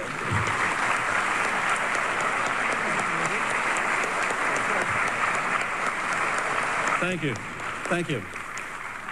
I always get teased. Doesn't it seem a little bit silly to have an Irish Catholic writing books about Jews, Nazis, and Israel? My mother was born in Ireland, and she had an explanation. She said there was an ancient Irish legend that the Irish are the lost tribe of Israel. Do y'all hear these jokes? Y'all hear these jokes? All right, then. My dad shook his head and said, John, it couldn't possibly be true that we're related because the Jews can't drink and the Irish can't cook. My association is much more mundane. I was a young, ambitious lawyer. I had a great job. I worked for the Attorney General of the United States. And President Carter asked us for volunteers among the Justice Department lawyers to set up a new task force to investigate whether there were any Nazis hiding in America. Now, since I knew absolutely nothing about the subject, I, of course, immediately volunteered. Well, I thought it would look good on my resume. I thought I might get a free trip to Germany out of it. Instead, my boss discovered that I had some intelligence training when I was an Army officer, although everyone thinks military intelligence is a contradiction in terms. Nevertheless, that was the qualification that got me the most unusual job in the U.S. government. They raised my security clearances many levels above top secret. My job was to go through all the CIA and NATO intelligence archives for several years to see if I could find any clues to where there might be Nazis hiding in America. And we've been sitting up here doing this shit for free. Press 1. Do you understand what I'm saying? I told y'all that this KevRow University is about some damn Nazi hunter shit. I mean, that's all we've been finding this whole time is nothing but Nazis, and they put him on the highest payroll security clearance of finding out this information. You see how fast technology changes what was top secret yesterday. I'm not no regular YouTuber. I'm trying to tell you, this is real. This is the type of shit 10, 15 years ago, you would need that now. Top security clearance. That's why nobody else talks about if the Nazis won World War II. Because I'm out here Nazi hunting. Press 1. 2023. Hunting down who's a Nazi.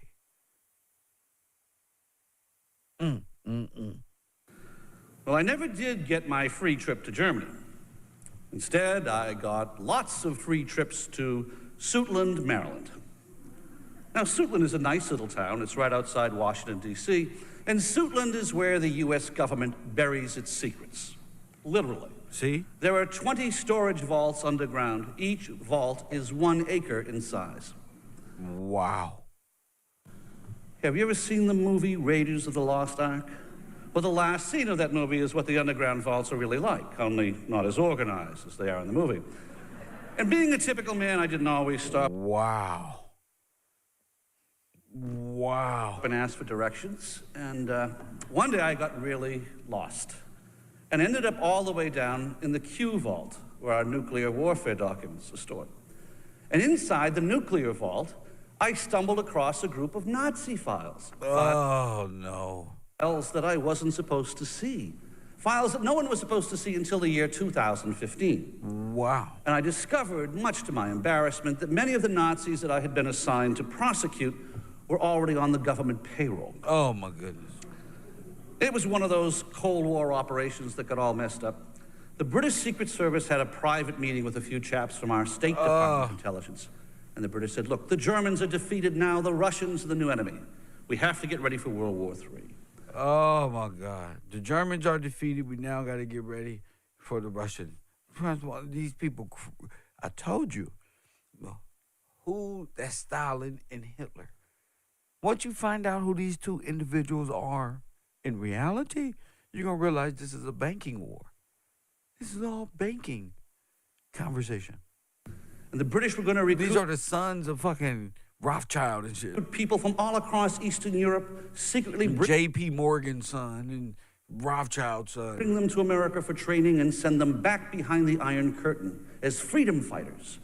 So that if World War III ever erupted, we would have an underground army of freedom fighters behind Russian lines. Now listen, how did I tell y'all they took over America? So they had an underground fucking railroad of a whole network of soldiers already in America, ready to go. They usurped the nation from inside out and cooped the entire nation on both sides. Facts. So this whole Russian story and how they was going to do Russian, that's how they did you. To the T. Training and send them back behind the Iron Curtain as freedom fighters. So that if World War III ever erupted, we would have an underground army of freedom fighters behind Russian lines. Now, the only problem with the whole freedom fighter project was that the chap in charge of it in Britain was named Kim Philby. Oh, I see some of you get the joke already. Kim Philby, we discovered to our horror years later, Kim Philby was the highest-ranking communist spy ever to infiltrate the British Secret Service. So naturally, Kim Philby was following his orders from Moscow. He wasn't sending anti-communists to America. He was sending us the dregs of the Nazi war criminals of Eastern Europe. And our State Department was too stupid and too gullible to realize they were being conned. No, they wasn't. Our people was too busy, too stupid to realize they was being conned. You're dealing with individuals who've got a Russian name, a German name, and coming over here trying to be an American citizen. Yep. Until finally, when Philby showed up at a press conference in Moscow in 1963, our bureaucrats do what all good bureaucrats do. They see, playing stupid is their way of getting out of things. That's like plausible deniability. You can't prove I have prior knowledge of this, right? Remember, that's the initial thing you got to get past when dealing with time immemorial and all of this. Because they are all banking on plausible deniability. Never forget that. buried their mistakes. They hadn't told the CIA or the president or Congress what the State Department had done. Now, the State Department couldn't destroy all the top-secret Nazi documents because it literally takes too much paperwork to destroy a top-secret file. But you can misfile them. That's why all the Nazi files ended up down in the nuclear vaults, where no one was supposed to find them, until I was stupid enough to stumble across them some 4 decades later. I looked at some of the famous American names who had been innocently involved with this freedom fighter project. I knew it would be a huge scandal, but maybe I'm a thick-headed Irishman, but I figured that my dad's generation didn't fight World War II to make America safe for Nazi retirement. But I followed the law. I went to the CIA and the Pentagon, and I asked all the intelligence agencies for legal permission to go public. A lot of people may knock America, but you live in one of the few countries in the world that has the guts to admit its mistakes and correct them. And I was... Or set a changed narrative, depending on what their objective is. Very, very proud of my country. The day the CIA called the Justice Department and said that I had permission to speak. Now, what do you do when you have a crazy story like this? Nazis in America. I pick up the phone and I call 60 Minutes. We had a great time. Mike Wallace gave me 30 minutes on his show. It's the longest segment that 60 Minutes has ever done. And when the episode about Nazis in America went on the air back in 1982, it caused a minor national uproar. Congress demanded hearings. Mike Wallace got the Emmy Award. My family got the death threats. It was a great trade-off. But I figured I'd done my Boy Scout duty. I left Washington and I went back and joined the largest corporate law firm in Boston. Time to get on with my life. Then a funny thing happened. It seemed as if every retired intelligence agent in NATO started showing up at my law firm. They all had these wonderful stories to tell, because I guess there weren't many lawyers running around who had SI and cosmic security clearances. So the deal is they could talk to me anonymously under the attorney-client privilege, but my legal requirements are every book I write has to be submitted first for censorship through the intelligence community.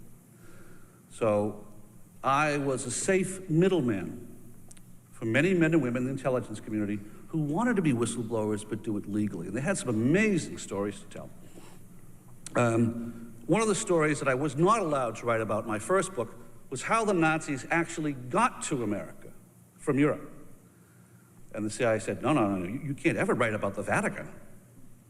I'm an Irish Catholic, and well, when they told me I couldn't write it only annoyed me. So as a good lawyer, I found the loophole. We had a young British kid who spoke fluent Serbo-Croatian. Now, I knew that the Vatican had actually had a network of Croatian Catholic priests who had set up a rat line, a smuggling system for the British Secret Service. And so the Nazis would go from Germany to Austria. There was a whole network of convents and monasteries that would take them down to Rome, to the port of Genoa, where ships were chartered to sail them to Australia or Latin America or Canada, eventually to the United States. So my young friend went around with a tape recorder posing as a young Croatian fascist. And these old priests bragged into this tape recorder how the smuggling program had worked. Then I went back to CIA and said, look, they blew the whistle on themselves. You can't stop me now. So it was lots of fun. We got all sorts of documents declassified, and the book became Unholy Trinity. It's about the Vatican, the Nazis, and the Swiss banks. There's still scandals going on. I hope people understand that 99% of the Catholic Church had no involvement with this. This was a small group of right-wing, ultra-conservative Italian clerics who disgraced the Catholic Church with their attitudes both during and after the war. So the book was very controversial, but it's been... Pause. Now, we know that's a cover-up. Press 1. How do we know that that's a cover-up, you guys? Because we know that the Pope was involved in the so-called Holocaust. And him, and who was the president at the time in the United States? Press 1. What else do we know? Harry S. Truman is a part of that Nazi-ass Press 1 expeditionary program we found out was a whole motherfucking Nazi regime. So this goes all the way up to the highest parts. The only thing that we don't know about the Nazis in America is what happened to African Americans at this time. And that is what the United States government incorporated. The CIA is really, this is why the files is in the fucking nuclear vote. Because when African Americans wake up and find out who the Nazis are and find out and line up those timelines of what happened to them according to the real timeline and the real players who was playing Nazi, Bolshevik, and American at the same time, you'll realize why you was done that way and why people say America was founded on the backs of black people, not slaves.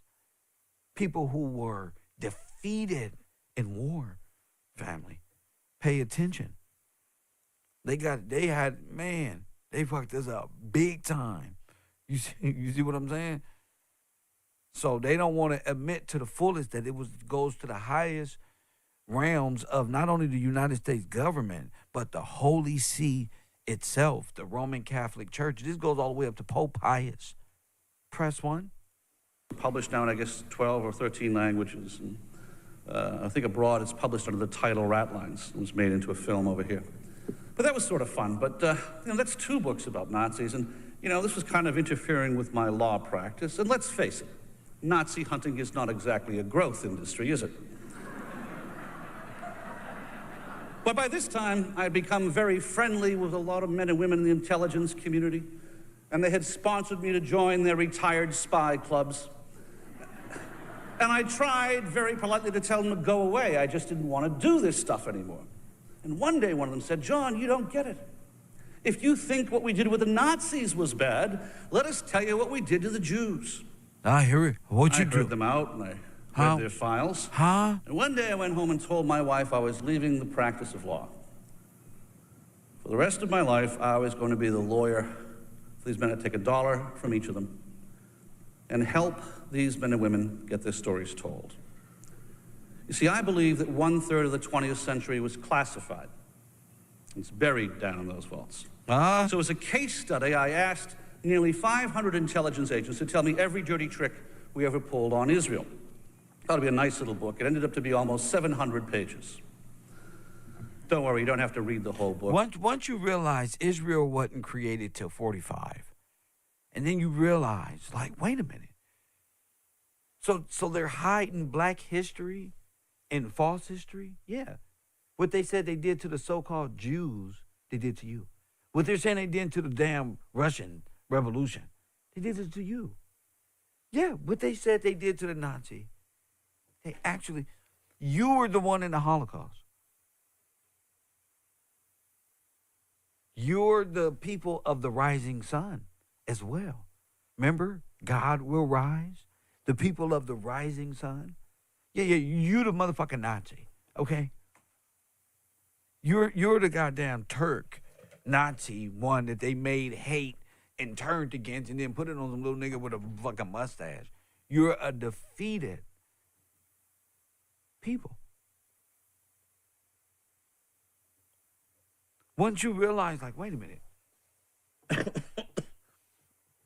that you lent the money to Germany? Yes. You lent the money and you lent the supplies. The axis of evil, aka it's the French, all them nations over there who teamed up with Adolf Hitler, remember? But those are all the nations that were civilized in America as white people as well. Press one. The same people. From Jews to Germans to Nazis to Russians, they're all here in America as white people. Over there, they have all of this beef and so-called fighting, and they're fighting each other in these propaganda wars. But over here, they're white people that got along. And one thing black folk know is these white folk have been racist towards us along. Why? Because they all Germans. They're all Russians. They're all Polish people. They're all from the East. North Africans. Arabs. That's why. Because they defeated you and told you a reversed history where they all did this to each other, but they beat you up. You the one who fell. Remember Hitler said they holding the children of Israel hostage? That's you. This is your land. This is my land from California. You got to know this. We put bulleted paragraphs. That's why he said, if y'all think what they did to the Germans was bad, you should have seen what they did to the Jew. Press one, which is they all the same bloodline. If you think what they did to the so-called you should have seen what they did to them niggas over there. At the same time, where did Hitler get this idea from? Where did they say Hitler got the concentration camp and his hate for Jews from? From America. Hitler was a Democrat. Hitler is a Democrat.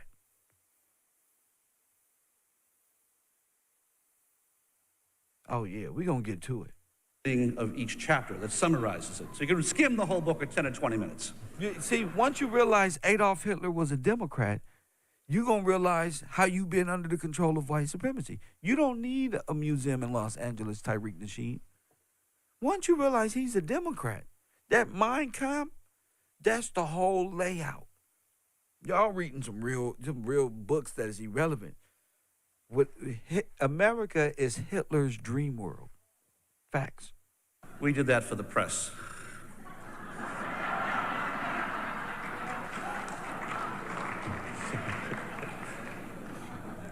But there is a theme to the book, and it's towards Israel. You know, what's our foreign policy towards Israel?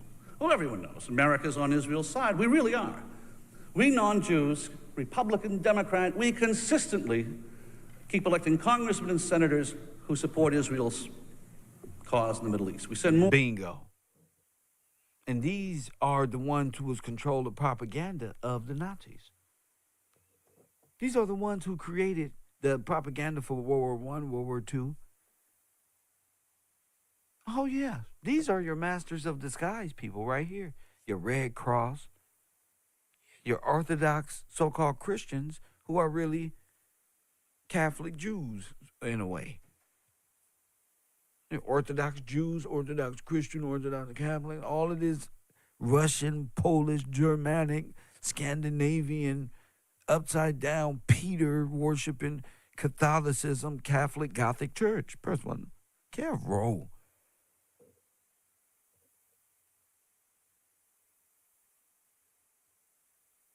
More of our tax dollars to Israel than any other nation on earth. We're not the problem. The problem is that for the better part of the 20th century, our State Department and our intelligence community had a radically different foreign policy. They had said, whatever we might say about liking the Jews in public, it really is in America's long-term national interest. You see this U.S. German guard on the screen? You don't see that? Why do you think I'm telling you this? What do you think I'm showing you on the screen? What the fuck do you think that is? That's an allegiance between the Nazis and Americans, and who are they guarding at the time? So you don't get it. And you're still quiet. Remember, the KevRow, the Red Cross. What was the Red Cross, y'all? Come on. I know y'all ain't been asleep this whole time. What is the Red Cross at this time? The Red Cross is the Nazi concentration camps. You know it as the Red Cross. The Germans know it as the Nazi concentration camp. Press 1. All of this is going on under Pope Pius and Woodrow Wilson, who ain't nothing but Rothschild and them children. How he gonna say the Catholics didn't do nothing when the Catholics got all the bones? Press 1. Under the Vatican. Press 1. This is the highest in their world. Press 1. They did this to you. Hit that like button and subscribe to the channel, please. Thank you. The greatest history channel of all time. What you thought? They did this to you. You wasn't in slavery. You were genocided and eugenics and murder. That's what happened to you.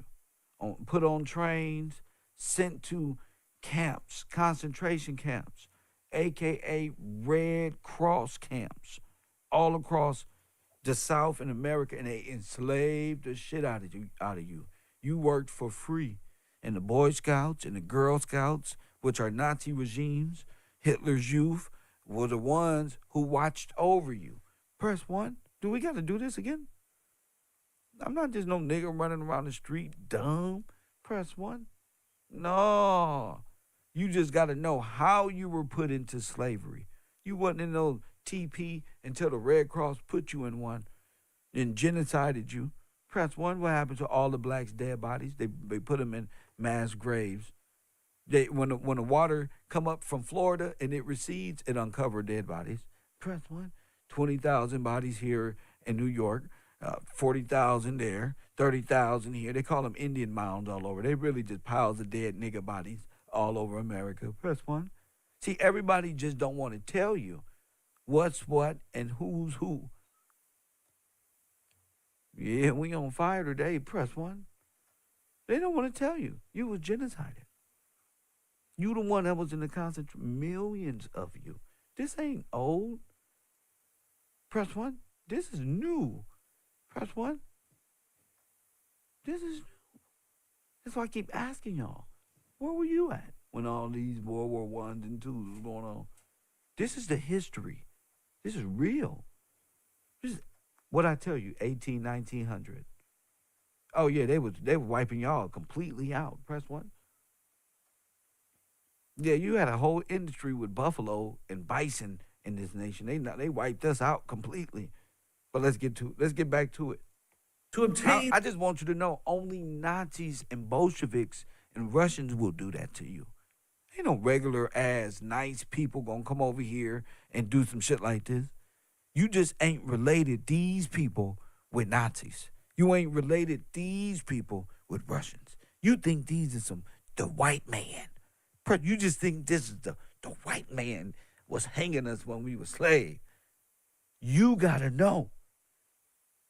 This was a military takeover from Russians, Jews, Germans, Scandinavians. Press 1, making a statement. Ain't got nothing to do with no slavery. This has something to do with an overthrow of government.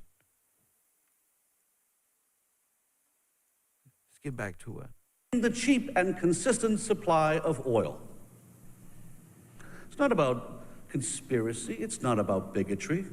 It's about oil. It's about greed. It's about what? Oil, greed.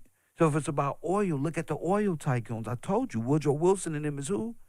Man, that's damn near Adolf Hitler. You don't know these American presidents are the Nazis, nigga. That's why I was trying to figure out, wait a minute. He looked real familiar. Woodrow Wilson looked like motherfucking Adolf Hitler.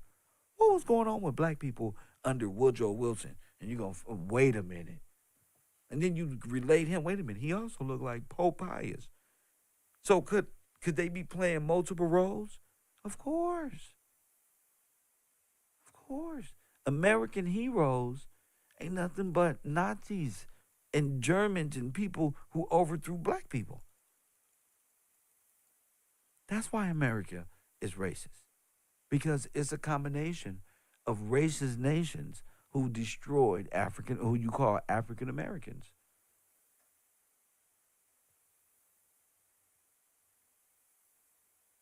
That's why it's important to know who George Washington was and who Press One and who Walter Plecker is.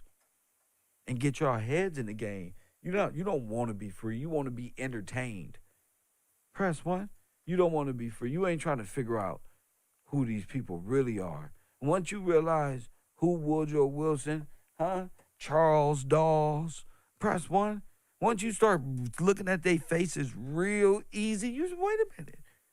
These are the same people. You goddamn right. You goddamn right. You been living in a motherfucking dream world, Neo. That's why your ass is a slave right now. Slaves built this country. Press One, and you been under fucking mind control this whole goddamn time. They presidents are motherfucking Nazis. Okay? You, black man, have always been the damn most hated. It didn't just come from no damn slavery, no damn Indian. You're the most prosperous, most innovative people on earth. The freest people. Of course, there should be a reason. I mean, you under the banner of George Washington. This ain't even your flag. You don't even know what the George Washington flag is. The United Nations stole your flag. Press One. You know, took all the blue flag with the blue stars in the circle. They don't took it. Press One. You around here got an American war flag, thinking you snatching something off the Capitol. Press One. When the real flag is sitting up in United Nations, don't took George Washington's flag. Press One. That's why they have all the sovereignty, and you ain't figured it out yet. You ain't figured it out yet. Press One. You of the original 13 royal colonies of this nation, granted you by King George himself. Family, press One.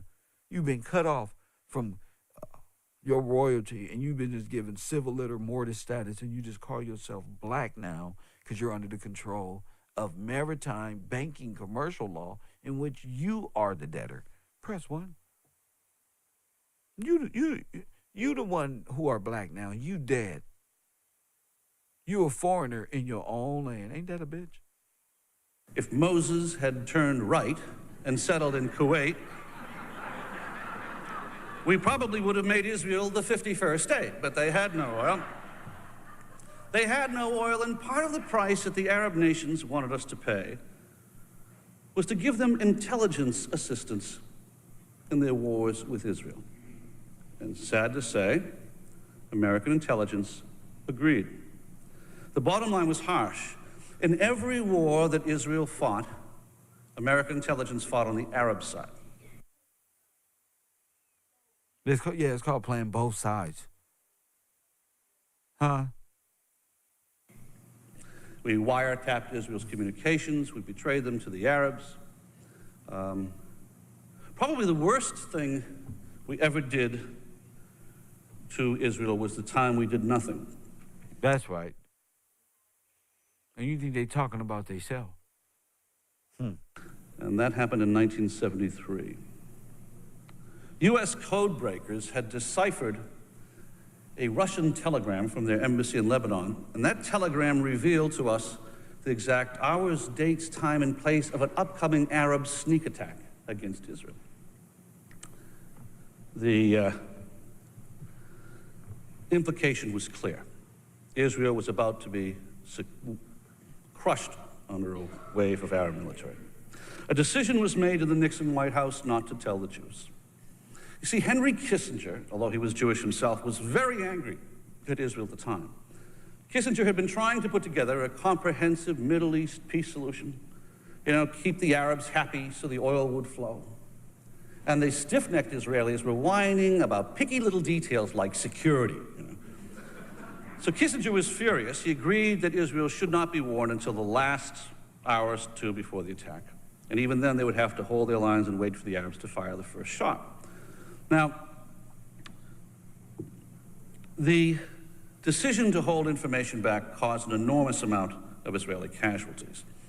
And Kissinger later discussed with one of his friends that the idea was to let Israel, quote, get bloodied a little bit but come out ahead.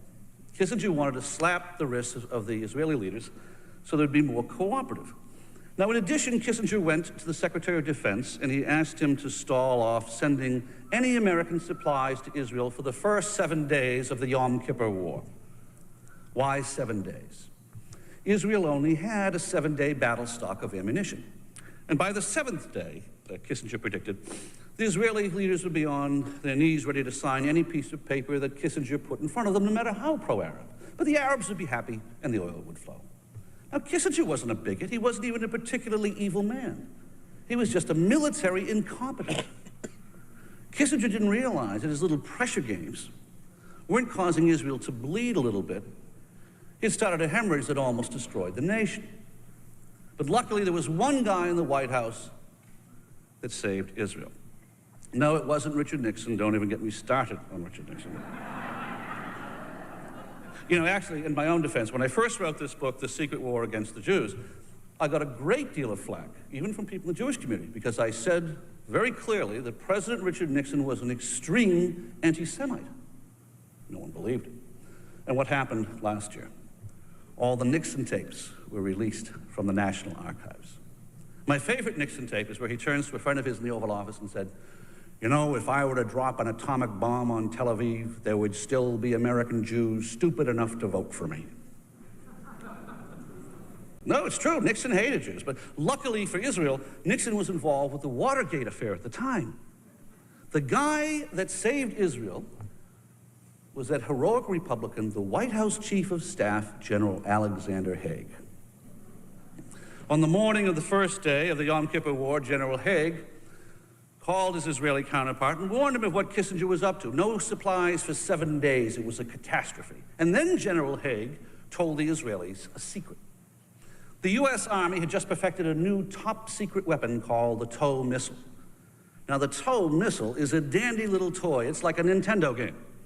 You have these electronic binoculars attached to a cable in the back of the missile. And as the missile flies downrange, it unwinds almost 2 miles of cable behind it. So as you follow an enemy tank with your binoculars up and down hill and around a tree, you're actually steering the missile up and down hill and around a tree. And a 13-year-old kid can trace runaway enemy tanks at full speed and kill them 97 times out of 100. To this day, the TOW missile is one of the deadliest anti-tank systems on the planet. Al Haig said he'd give the TOW missile to Israel behind Kissinger's back. On the evening of the first day of the Yom Kippur War, an unmarked plane flew 41 Israeli army commanders to a secret base inside Fort Benning, Georgia. I know about this part of the story firsthand because I was there. You see, I was the young army officer who trained the Israelis in the TOW. Now check this. Y'all notice how they know so much about Israel and everything after it's been incorporated after 45?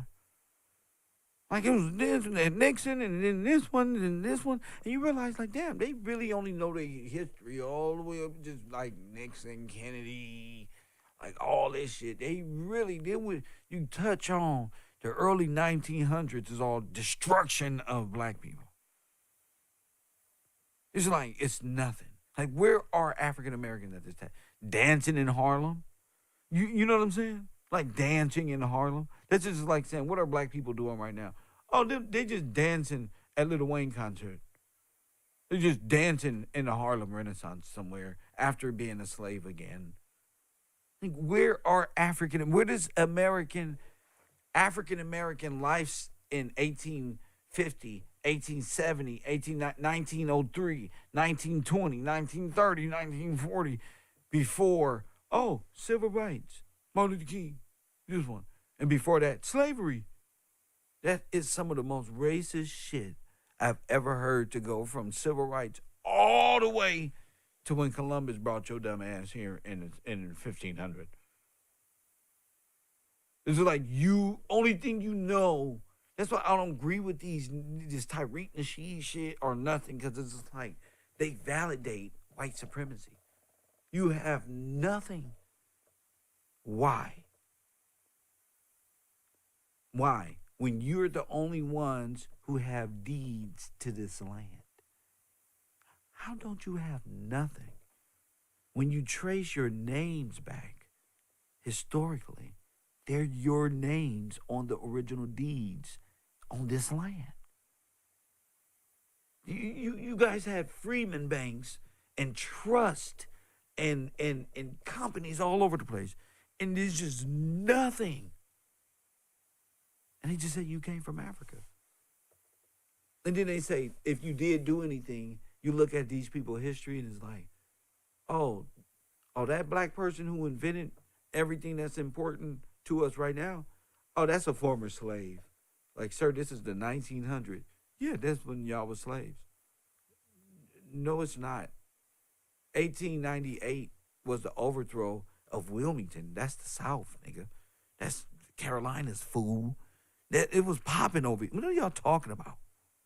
And they just expect you to think that you was a slave, or you just didn't exist, or we just not going to even pay attention to your questions of what you was doing in 1901 here in America. That's the fucking matrix for your ass. That this is how you know you live in Nazi America, because they want you to really know. We ain't paying no attention to your dumb ass question of what you was doing tonight. We said slavery, slaves, civil war, nigga, and nigga civil right. That's you. But wait a minute. You know? Press one. Missile system. We rushed the Israelis through a crash course at Fort Benning, and then we stripped every tow missile we had from the eastern seaboard of the U.S., and we flew them to Israel at night. As Oliver North later discovered, you can pack a lot of tow missiles into one or two aircraft. And at first we thought the Israelis had screwed up. We wanted them to put the tow missiles at a defensive barrier around the major Israeli cities to save as many lives as possible. And instead, those crazy Jews took all of the tow missiles and dumped them at two spots out in the desert. And they were right. Israeli intelligence knew that the entire Egyptian tank army was about to come roaring up the Sinai. That somebody said that's why they say ignorance of the law is no excuse. You're right.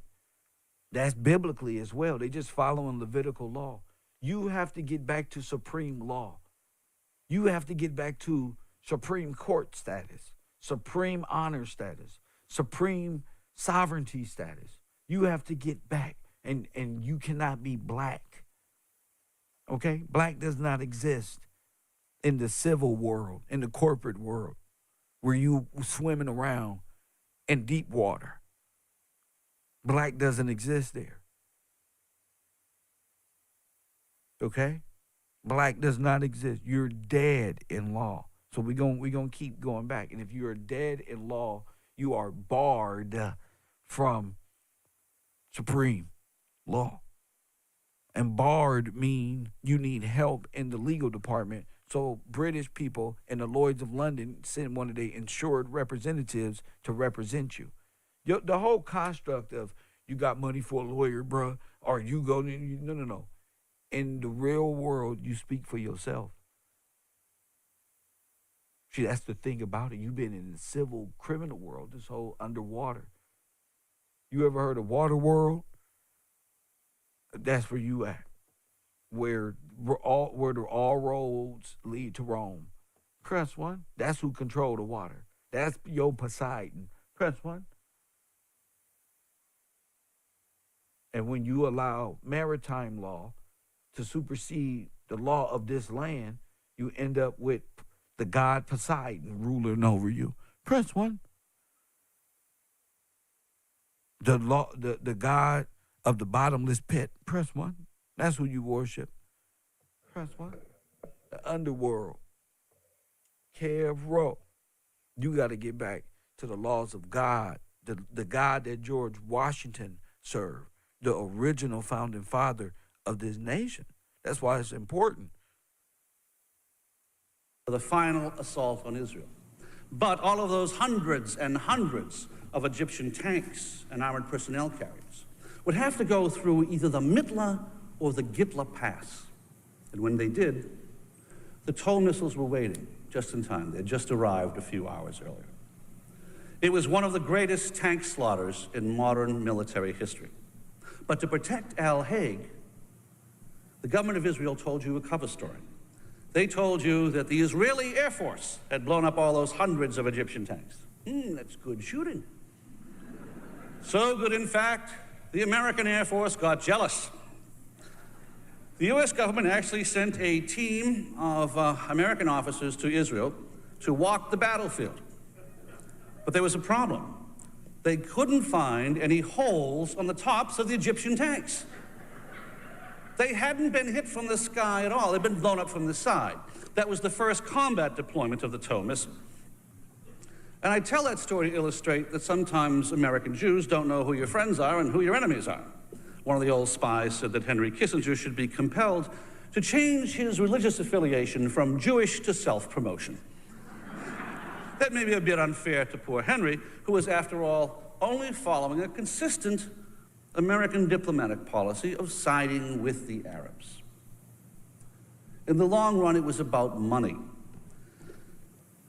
There's a few pages in my book, The Secret War Against the Jews, that talked about an unusual banking system some of my intelligence friends had stumbled across. I'm going to break a major news story today with you. Break it down. Talk about it. It seems that during World War II, the leading Nazi industrialists secretly owned a bank in New York City. That bank was dissolved in 1951. However, the records are clear. The Nazi bank in Manhattan was run by President Bush's father, Prescott Bush. And by Herbert Walker, his grandfather. The Bush family were Nazis. Was on the wrong side of World War II. They were Nazis. Now, we need to put this in perspective. It's a serious charge. They were Nazis. The ownership of the Nazi bank proved from 3 different sources. Yes. The Bush membership in the board of that bank is a matter of public record. Let's put it back in context. No, and it's not just that bank. You know, it's the bank. Press 1. It's the bank.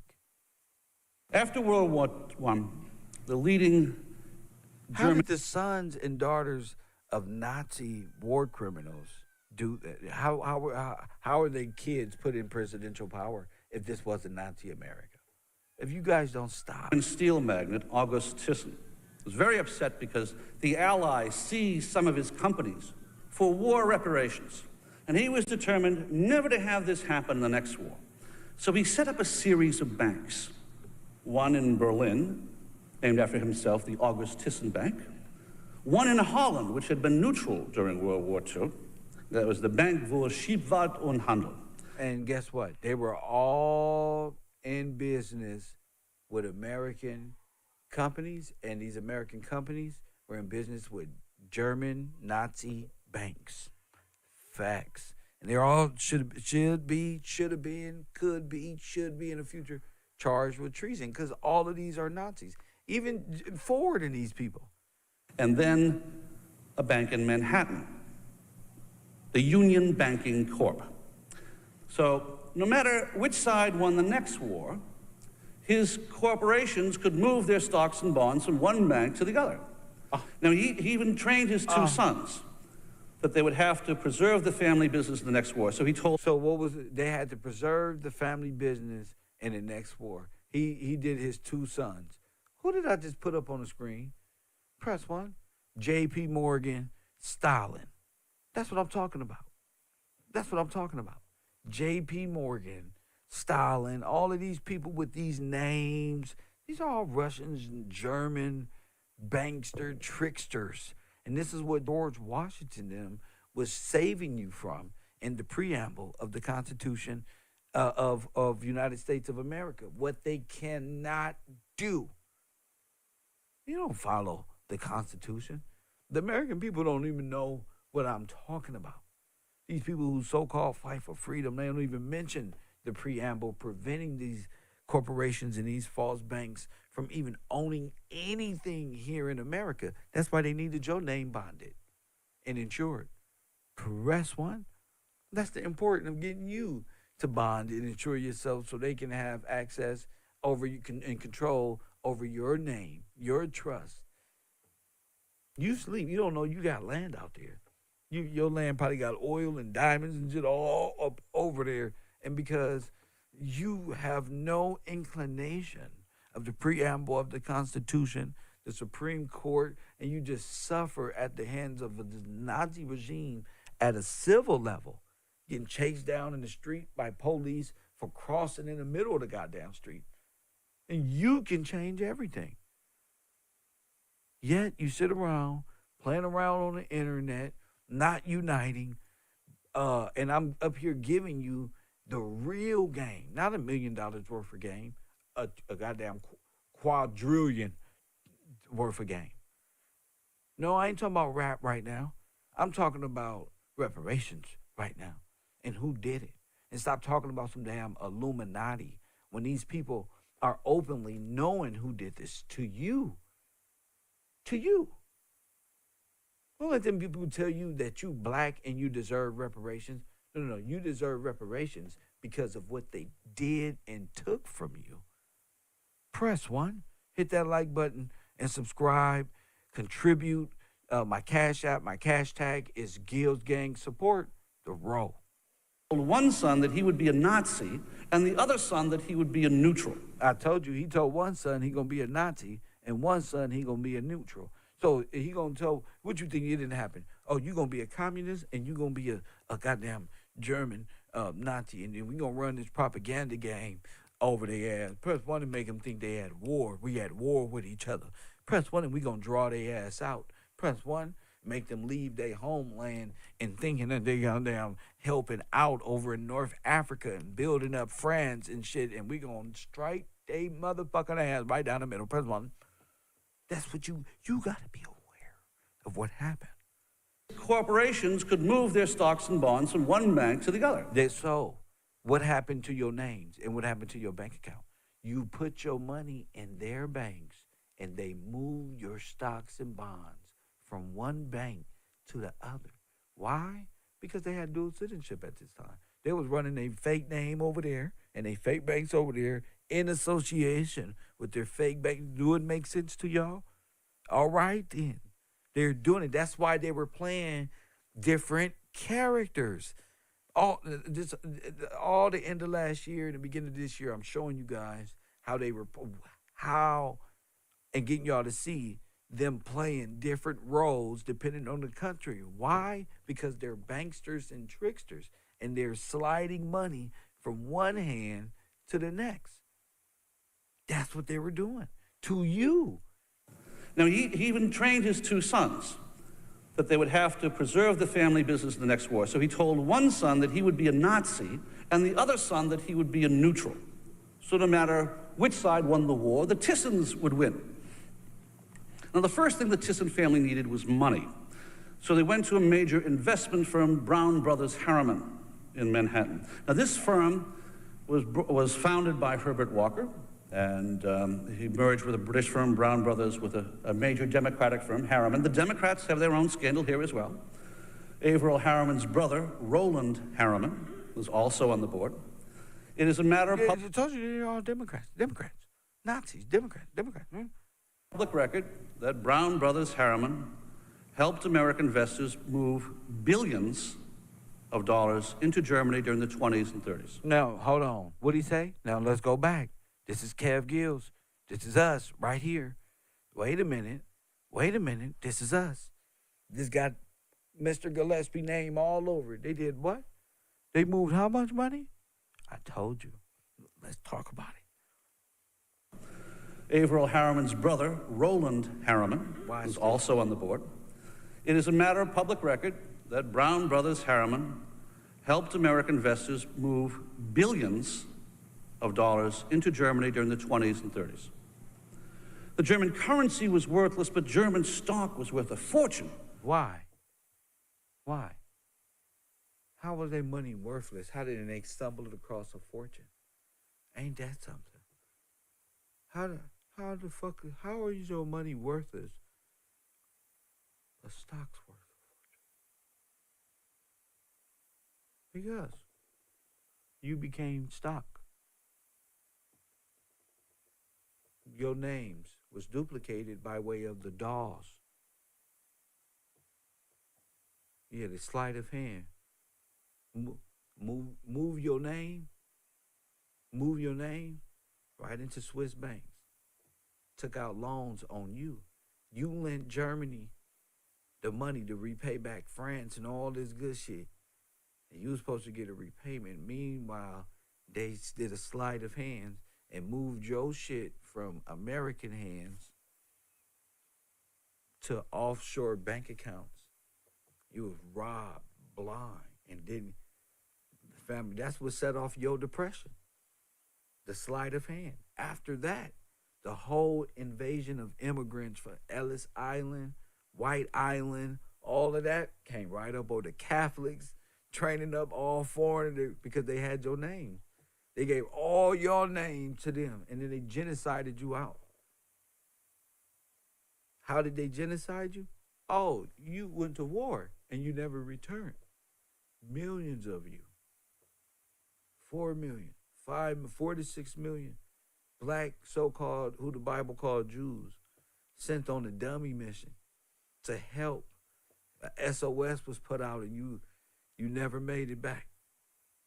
Then they propagated wars through the theater of wars and gave these people a history timeline right here in America, and brainwashed these white people into thinking they really from here. But they really, the Nazis and the Germans, they came from over there. They just made themselves citizens in your sovereign nation. You get it? They made themselves citizens in your sovereign nation and overthrew you. Federal government is nothing more than an offshore banking system, a Roman Swiss banking police system. That's fucked up. That's fucked up what they did to y'all. Press 1. You've been living in Nazi America this whole time. That's it. You don't know nothing else. That's all you know. Because Germany had almost a high-tech patents monopoly on all these advanced trade processes. Yeah, because they were yours. All the patents, all the high technology shit was all created by high engineers and physicists here in the Americas. What they call the Americas now. Press 1. So the Brown Brothers Harriman helped organize the flow of money into Germany from some famous American families like the Rockefellers, the Fords, and the DuPonts. What did I say? Now, what did I say? Didn't I just say Ford? Didn't I just say Ford? The Rockefellers? Press 1. These are all Nazi, German, Swiss, Dutch, all these dudes. Press 1. Yes, the Ford Company. None of these people, the Bushes, the Fords, the Rockefellers, were pro-Nazi. They actually favored the conservative monarchist and Catholics party in Germany. But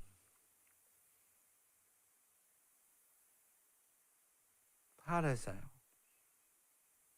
Oh, none of them was pro-Nazi and pro-Democrat. They actually was conservative. They actually supported the conservative the conservative monarchs. Yeah. Yeah. What the fuck does that mean? The conservative do you know who the monarchs are?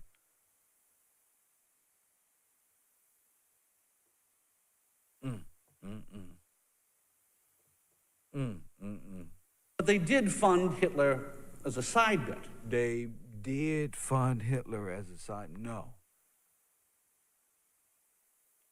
They are Hitler. Actually favored the conservative monarchist and Catholics party in Germany. But they did fund Hitler as a side bet because he was useful to keep the unions at bay. So in 1923, money flowed from Brown Brothers Harriman in New York to the Dutch Bank to Berlin. Now, we have traced from the Dutch Bank directly to the Nazi Party headquarters. That's where the money came from to build the very first Nazi Party headquarters, the Brown House in Munich. Fritz Thyssen later admitted that he was the man who financed Hitler's first campaign. The Thyssen family. With American companies. And not just that, American money being funneled by way of stocks and bonds, family. Were the great steel and coal combines of Germany. They were the heart of the Third Reich's armament industry. They were actually larger and wealthier than the famous Krupp family, but the Thyssen name was kept quiet. Now, as Hitler came to power, the Thyssens were making a fortune. But the problem was, they were a little concerned that Hitler would push the German economy to its limits and cause a great deal of inflation. So the Thyssens betrayed Hitler. They started to move their money out in the 30s. In essence, it was a huge tax fraud.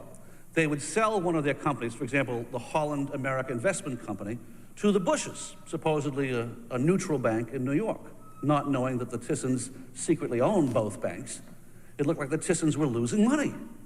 So the Bushes would buy the banks, the companies from the Thyssens, and they'd set up American branches. Prescott Bush was the head of several of the companies that were actually directly owned by the Thyssen people. Now, Hitler suspected that Crump is the man who made the big cannon. Well, of course, that's, again, going back to the World Fairs and them having all of their armory right here in the Americas. Press one. I told you, they turned entertainment into a straight war. Facts. Right there on the spot. Thyssens were cheating him right and left. And Thyssen was smart. By the time that Hitler declared war on Poland, Thyssen figured the game was up, and he fled the country and proclaimed himself to be an anti-Nazi. The truth was he was making profit on both sides, as were the Rockefellers, as were the Fords and DuPonts and Bushes. To be fair, once they had invested in Germany, what they were going to do, they couldn't emigrate with a steel mill. Their money was trapped there. So rather than take the loss, some very greedy people made a war profit. And while American and British soldiers died, they were making millions. While American British soldiers died, they was making millions. Yeah.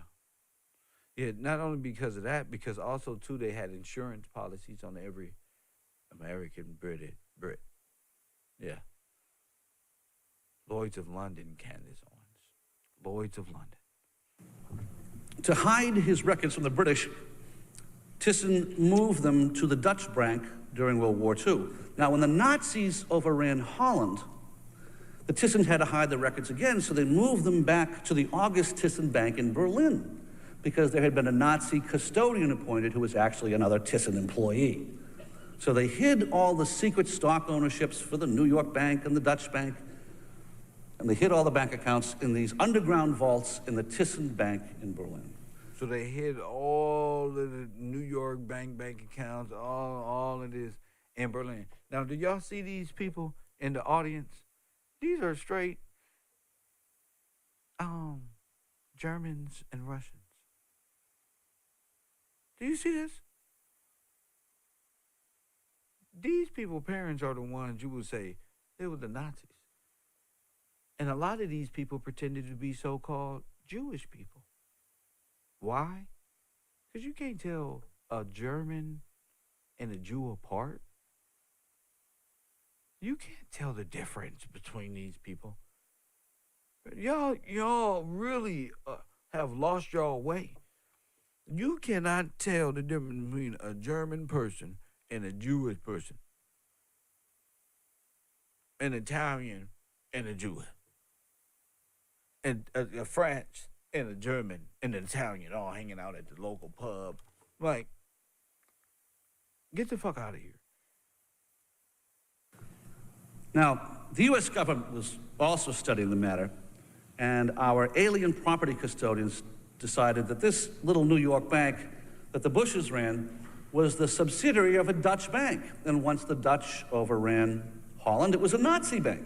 So believe it or not, the U.S. government quietly seized President Bush's father and grandfather's business holdings as Nazi fronts. These properties were quietly returned after the war, because after all, they were just Dutch banks. When the Dutch got their bank back, so did the Bushes. No. And the Dutch banks were all Germanic, Nazi, Jewish folk. You know, the Rockefellers, Rothschilds, and all of these people y'all say is the Illuminati. These are the people who funded your early America and the takeover of African Americans. These are your players who enslaved, stole the names, reclassified these people in law as black people, and you became white. So this whole time we've been living this Harry S. Truman dream has been set forth by international corporate Dutch Swiss bank shareholders. While you watch basketball. Of course, it wasn't a Dutch bank at all. It never was. It was always secretly owned by the leading Nazi industrialists in Europe. The comic opera continued in 1951. Did he say the industrialists in New York? Did he say that? Secretly owned by the leading Nazi industrialists in Europe. Yeah, and the comic opera continued in 1951. The Allied investigators finally gave up trying to find the missing Thyssen money. Fritz Thyssen, the Nazi brother, was actually held in an American prison in Germany for more than 4 years. And we grilled him, where did the money go? In an American German. Oh, the Nazis took all my money. You know, I don't own anything anymore. You know, it all went out to relatives and things. I don't have anything. So he was lying through his teeth. He said, I don't have any foreign bank accounts. Well, that was technically true. He didn't have foreign bank accounts. He owned foreign banks. So one of the reasons that Thyssen got away with it was that he had a very good lawyer. And his lawyer was Allen Dulles. Now, Allen Dulles was in charge of U.S. intelligence investigations in Germany after the war. It was very convenient, because Allen Dulles was also the lawyer for the Thyssens, and also the lawyer for the Bushes. The law firm of Sullivan & Cromwell, to which Allen Dulles and his brother belonged, was actually the law firm that handled most of these bank transactions and set up the companies. They were the people who helped direct American investment in Germany during the 20s and 30s. And now it was up to the Dulles brothers to help their clients get their money back. In particular, the Rockefellers had a huge chunk of money. Now, remember, somebody in the chat room, somebody said owners of the corporation and industry that exploit labor and created these labor unions were actually corporate fronts, and they blackballed all of the black people out of what? Jobs after they lost everything. Why did they do that? Well, here it is. Well, once you couldn't work, what did that make you?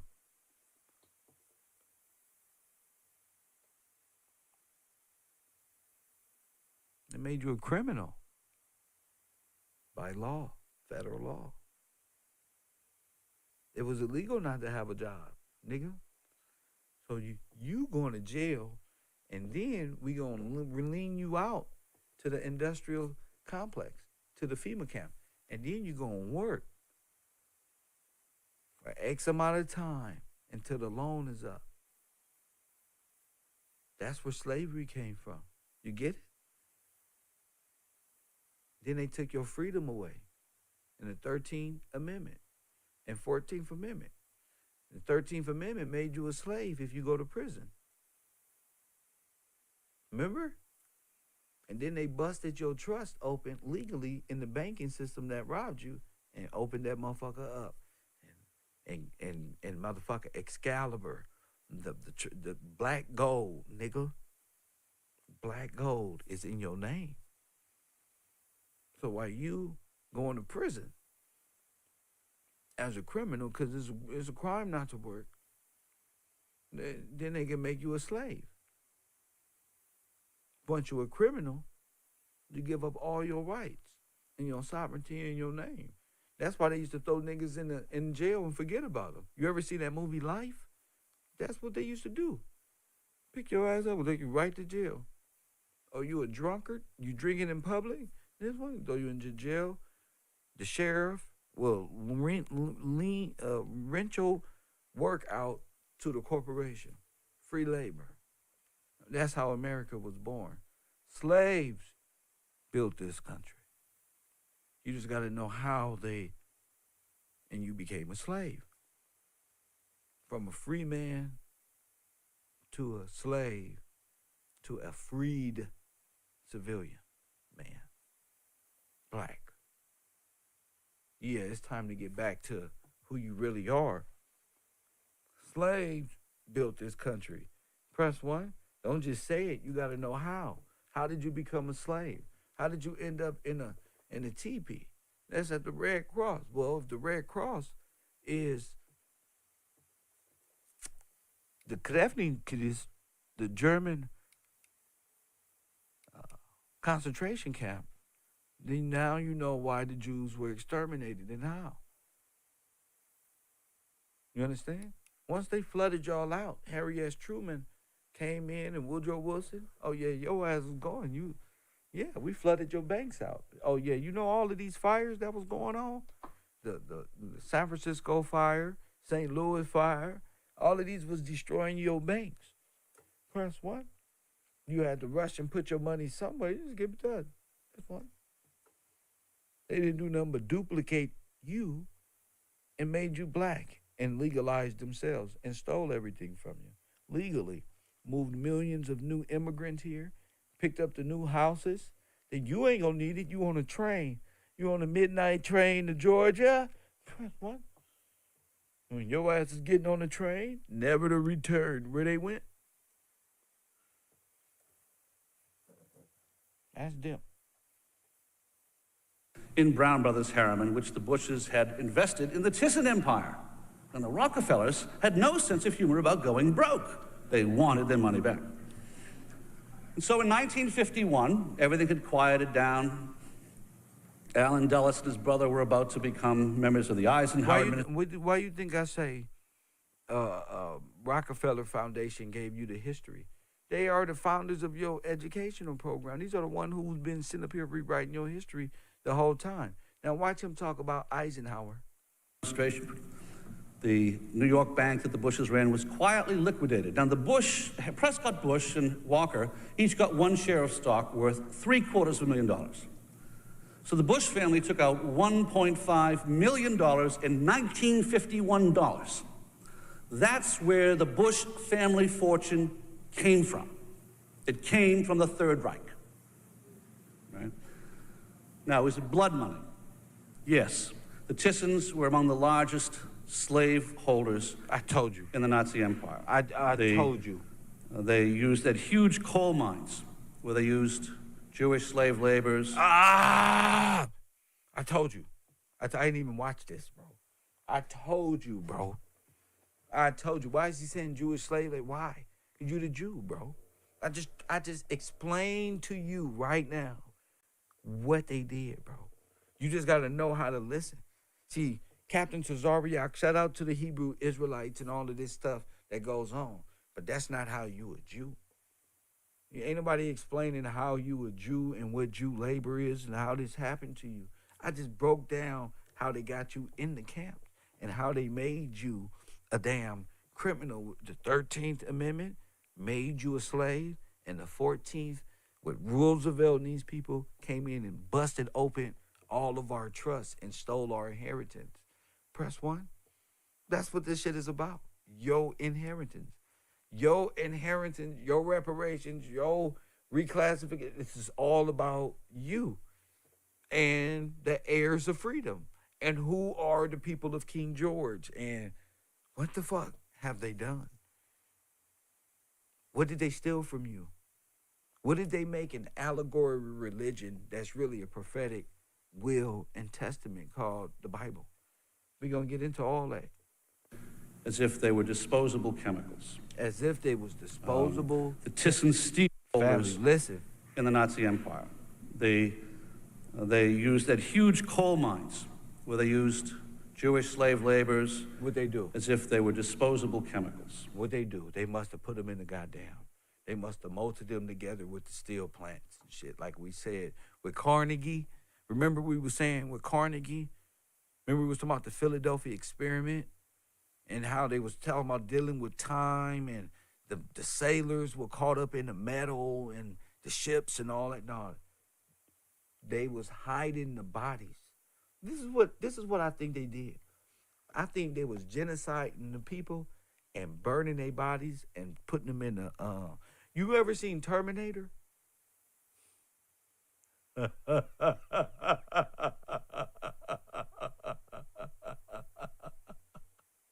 Yeah, press one. You ever seen Terminator?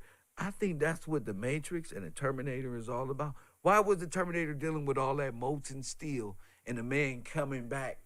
And listen to what I'm saying. And you know that black lady wrote that shit. So we gonna get in. Conspiracy night is gonna get fun. Conspiracy night is gonna get fun.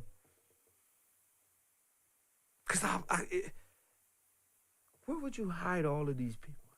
Where were they going on these trains? Well, they was going to the camps. They was going to the camps. Fused with ships, they say. Yes, fused with the steel that made the ships. Do you get what I'm saying? Fused with the steel that made the ships. And then they sunk the ships. You get it? And now the ships has lost that sea forever. And then they sunk the ships and put you in. That's Nazi Germany. That's how deep this shit is right there. And then they sunk the sea and put you under the sea and made you a product of, made you under the control, you under maritime law, under the law of the sea, which enables the tidal wave, the influx of immigration, and the ability to steal y'all shit. Damn. They used at huge coal mines where they used Jewish slave laborers as if they were disposable chemicals. As if they was disposable chemicals. The Thyssen steel was the United Steel, Vereinigte Stahlwerke, was the heart of the Nazi war machine. Woo, the height of God. But they all got their money back. After the war... Oh, they all got their money back. Press 1, because they was insured. Press 1. The United Steel, Vereinigte Stahlwerke, was the heart of the Nazi war machine. Listen. But they all got their money back. Woo, after the war... They all got their money back. After the war, how you think they got their money? They got their money back. What did they do? How did they get their money back? They got their money back because all of the ships are insured by the Lloyds of London.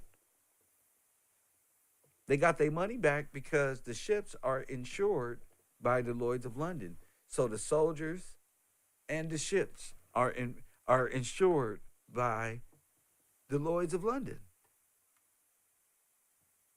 which created the new monarchs. Yeah, your genocide is how they jump-started all that Saudi Arabia, Dubai, all of this shit that's taking place. This is all dealing with your extermination process. How were you exterminated? Could you be able to explain how you were exterminated? Not just say I'm a black and I was a slave. That don't even make sense. That's why they're not paying you no attention. You shooting, you letting these people run game on you. You gotta understand.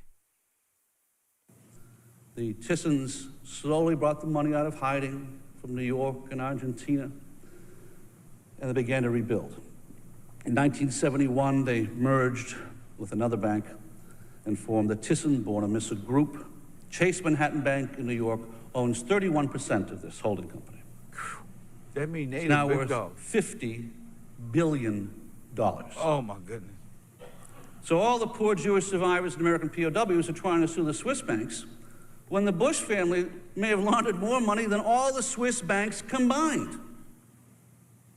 The Thyssen-Bornemisza Group consists of assets that were Nazi assets and fraudulently hidden from both the U.S. and British governments. And that means that the holders of those companies, which would be J.P. Morgan, they're all Nazis. Thank you. There's no question about this. Thank you. Because the U.S. and British interrogation files are in our national archives. Thank you. So not only are the Lloyds of London guilty of trafficking and stuff like that, these people are the same ones who are in charge of these holding J.P. Morgans, who hold these other Nazi front-ass banks who were colluding at the time on both sides. Press 1. Now, I happen to have written a bit about the Bush family's connection with Union Bank because I was tipped off. And in my book, The Secret War Against the Jews, I repeated this curious charge that the Bush family had been on the board of directors of these curious entities that seemed to have invested in Nazi Germany. Oh, no way. Well, really, to be fair to the Bushes, they had just simply invested in the 20s before Hitler really came to power. Now, ain't that what I said? How Wall Street, I told y'all to buy the books. I'm sitting up here telling y'all to get these books. Wall Street investing in Nazi Germany. How Wall Street funded Adolf Hitler rise to power. How Wall Street funded the Bolshevik Revolution. How Wall Street funded Frederick D. Roosevelt, Franklin D. Roosevelt. How Wall Street, which are these guys who he's exposing right here. So we got to be able to think on his level, just below, and well above. We in 2023. We can take this information, which we have already, but I'm saying you personally, and fly. Come to class with meaning, some substance. Don't just come here to hang out and press 1. This information is in front of us. KevRow University, you know, I people fund my YouTube page, which is this class right here, patreon.com/KevGillsTV. Shout out to y'all. Supported by my Cash App. That's in my cash tag. Y'all already know what it is. You know, that's what keep me on my historical stuff, is that people actually support a person that ain't graduated nothing. If I can do this and think about alternative constructs of time and history, yes, we know the basic, we slaves, and then this one, and then the Civil War. We all know that. Yeah, but that never made sense to me. So on here, on YouTube, I'm Professor Gill. This alternative history class where the Nazis won. And it's starting to make more sense than anything. Goes to show you, you know, once you focus your mind on something, you be able to prove all the way to the White Houses that this has been Nazi America. You feel me? Donald Trump will be proud. Like, what the hell? You telling us yes. We've been under Nazi control this whole time. And how we treat black people, you ain't never thought that's exactly how they said they treated the Jews. They live in the ghetto. They the ones who been deprived. Here in America. The American Jew is the African American.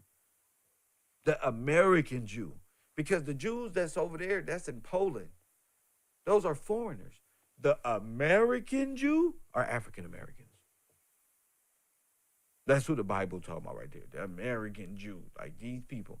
Once you relate the prophecies of the Bible, the punishments, the curses, the slavery, the bonds, the slavery by way of ships, and all of that, you attribute that to African Americans and their history and how they were overthrown corporately by maritime laws, ships, bonds, it's going to all make sense. Wait a minute. This is right here? Yes. This is Egypt damn near. This is Africa, nigga. There's more minerals here. Everybody got their oil tankers right here. Not in Africa. That's East Asia. Africa, Asia, that's all one over there. They got their oil and corporations right here illegally up under your feet. Press 1. And the only thing stopping them is the Constitution and the preamble and Supreme Court law once you uphold it. No corporation is allowed to own land here.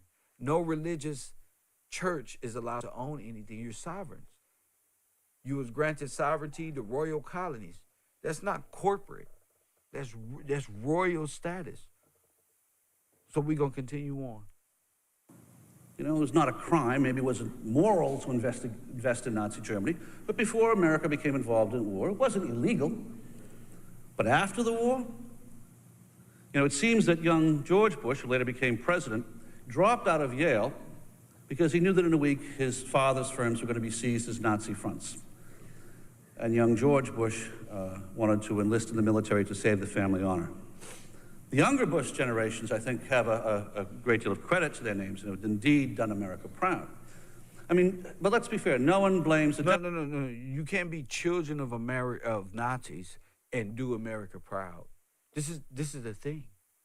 We're talking Nazi Germany, remember? Their fathers, press 1, are treasonous. Even said, what did you call that said? They were trading with the Enemies Act. I think that was Taj. Maybe that was Taj. And you dealing with trading with the Enemies Acts. Press 1.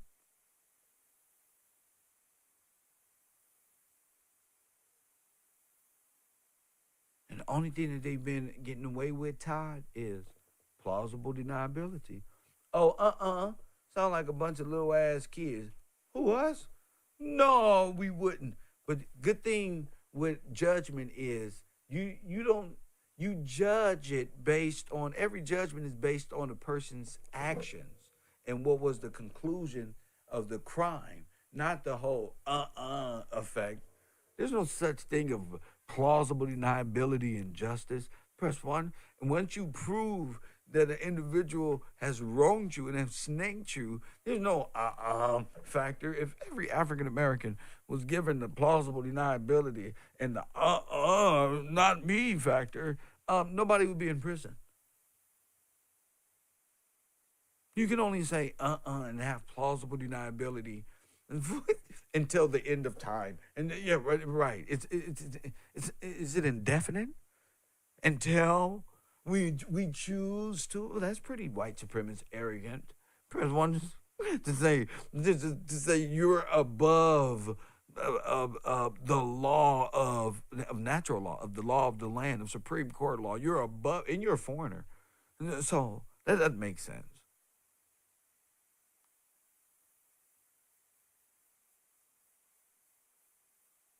That doesn't make sense at all. What's crazy to me is, to protect the lie, these people will kill Jesus Christ.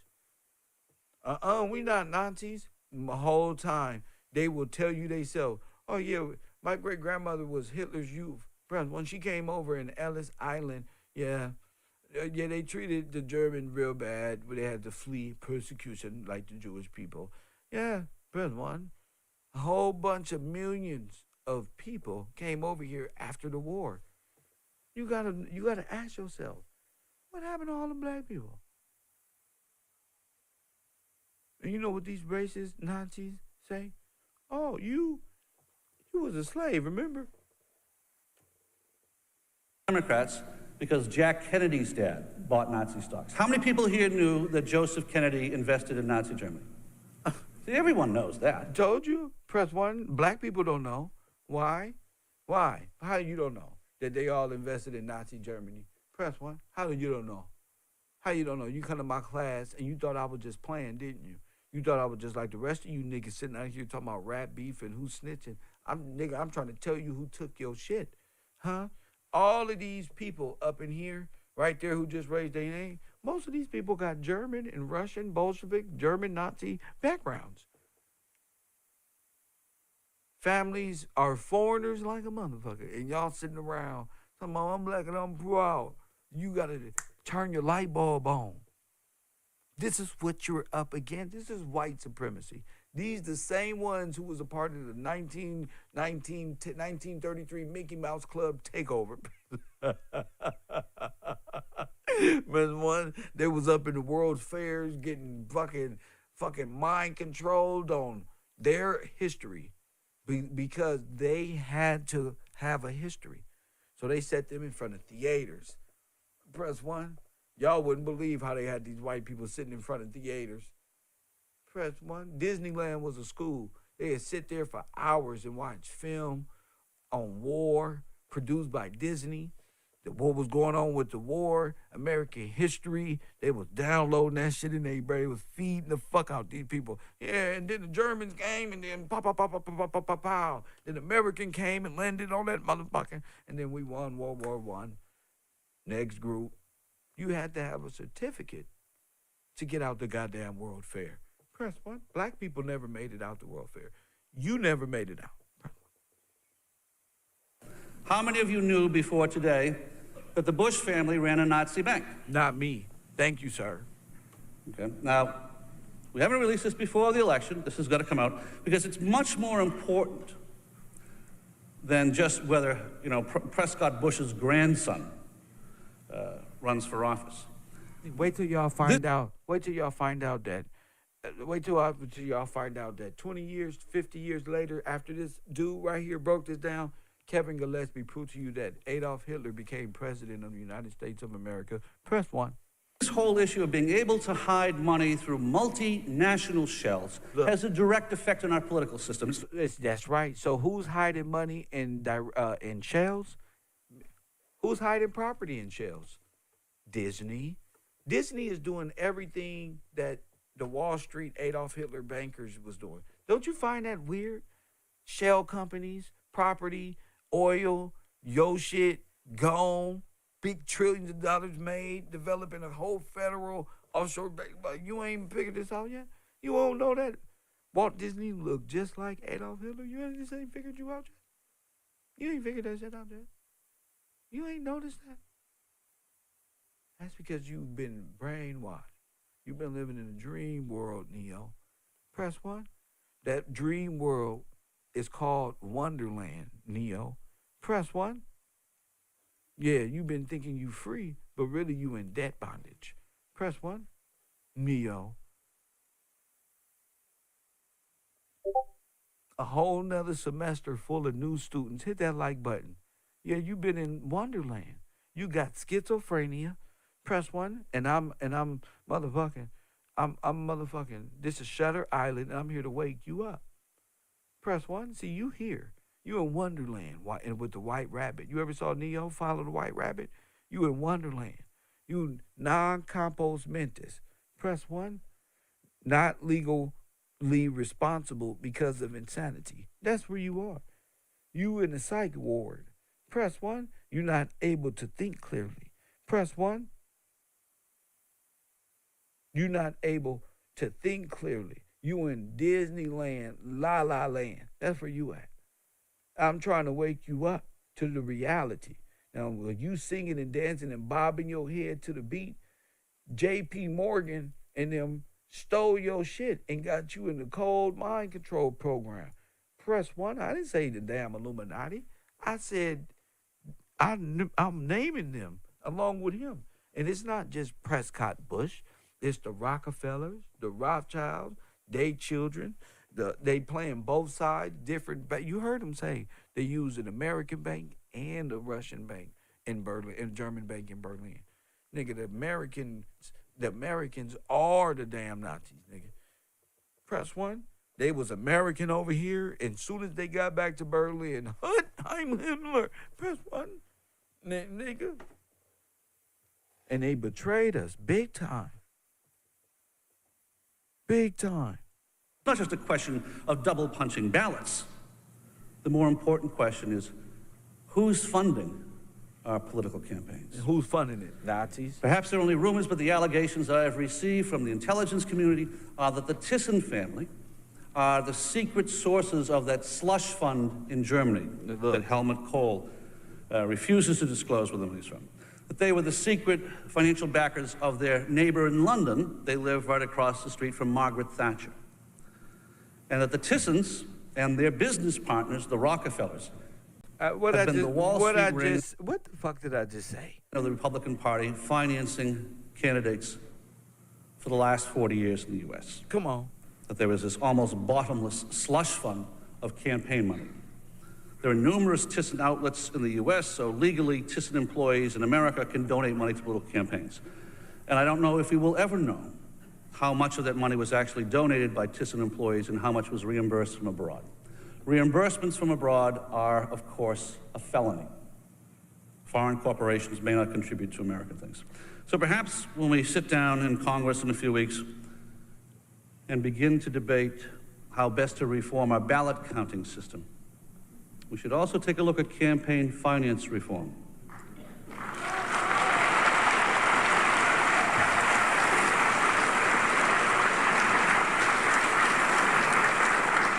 You know, if there's one thing that all of us, Republicans and Democrats, can agree on, is that Nazis are bad. And we have always suspected that someone was pulling strings. And I think what we have had is a series of multinational corporations behaving like pirates. And they have no ideology. They don't care about America. They don't care about Nazi Germany. They only care about money. What did I tell you? Pirates. Now, they're speaking, and he's speaking in code. I'm telling you straight out. I'm telling you straight out. What did I just say? Oh, Rabbi, yes, they stole I from the pirate ship. We are talking corporate law here. That's what you're submerged in. You're underwater, and you've been underwater this whole time. Shout out to the mermaids. And press one. You've been underwater this whole time. This whole time. Now, I'm going to be setting up a small lecture. Press one. Shout out to Brittany for my clips and all of this stuff. Thank y'all for enjoying KevRow University, watching it. But I'm just here to tell you, this is what we prove every day in class. This is what class is about. Proving that the Nazis took over America and used from prosthetics to cinema to theater of war, creating false narratives of history and time. Press one. And breaking down to African Americans what really happened to them. Not CRT, not none of these other things out there, but really examining our history and figuring this out for ourselves, because there's just too many lies concerning Nazis and Jews and Polish and Swedish bank. The truth is, bank accounts were stolen, floods happened, money was transferred from America to Germany, to France, to Israel. Press one, and it's been going on ever since. And we got to figure this whole thing out. And I think it's a beautiful thing that we got a lot of black folk, and not just black folk, just poor people in general, our people, as Americans, to get to the truth about his African-American male in America type shit. But at the same time, this is who I really am. You know what I'm saying? I really enjoy alternative ways of thinking that keep conversations rolling. Shout out to the people at KevRow University. Thank the people at Patreon. Y'all the ones who support this type of these types of broadcasts here at the U. And let me get to my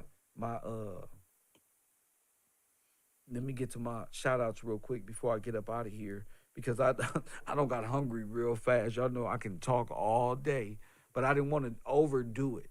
I just want to give the people something to think about. So when we do come to class, we all have something to talk about. I'm going to be posting more of these on my Discord videos so that the people who are on a specific tier can have this information before and after I do my streams. Press one. Before, after, and just stay in communication. There's a lot more to talk about. We're going to talk about who really freed the slaves, how it's a supreme order from the executive position, from the highest order, that you remain out of the control of foreign bankers, religious structures, and preventing them from owning anything, including your divine self. Press one. So Fletcher Barkley, shout out to you for making this program possible. Teresa, shout out to you. Mrs. Royal Purple, a major contributor. That's what I can say here, because I ain't going to put people out there. But she's a major contributor to this program. Shout out to you.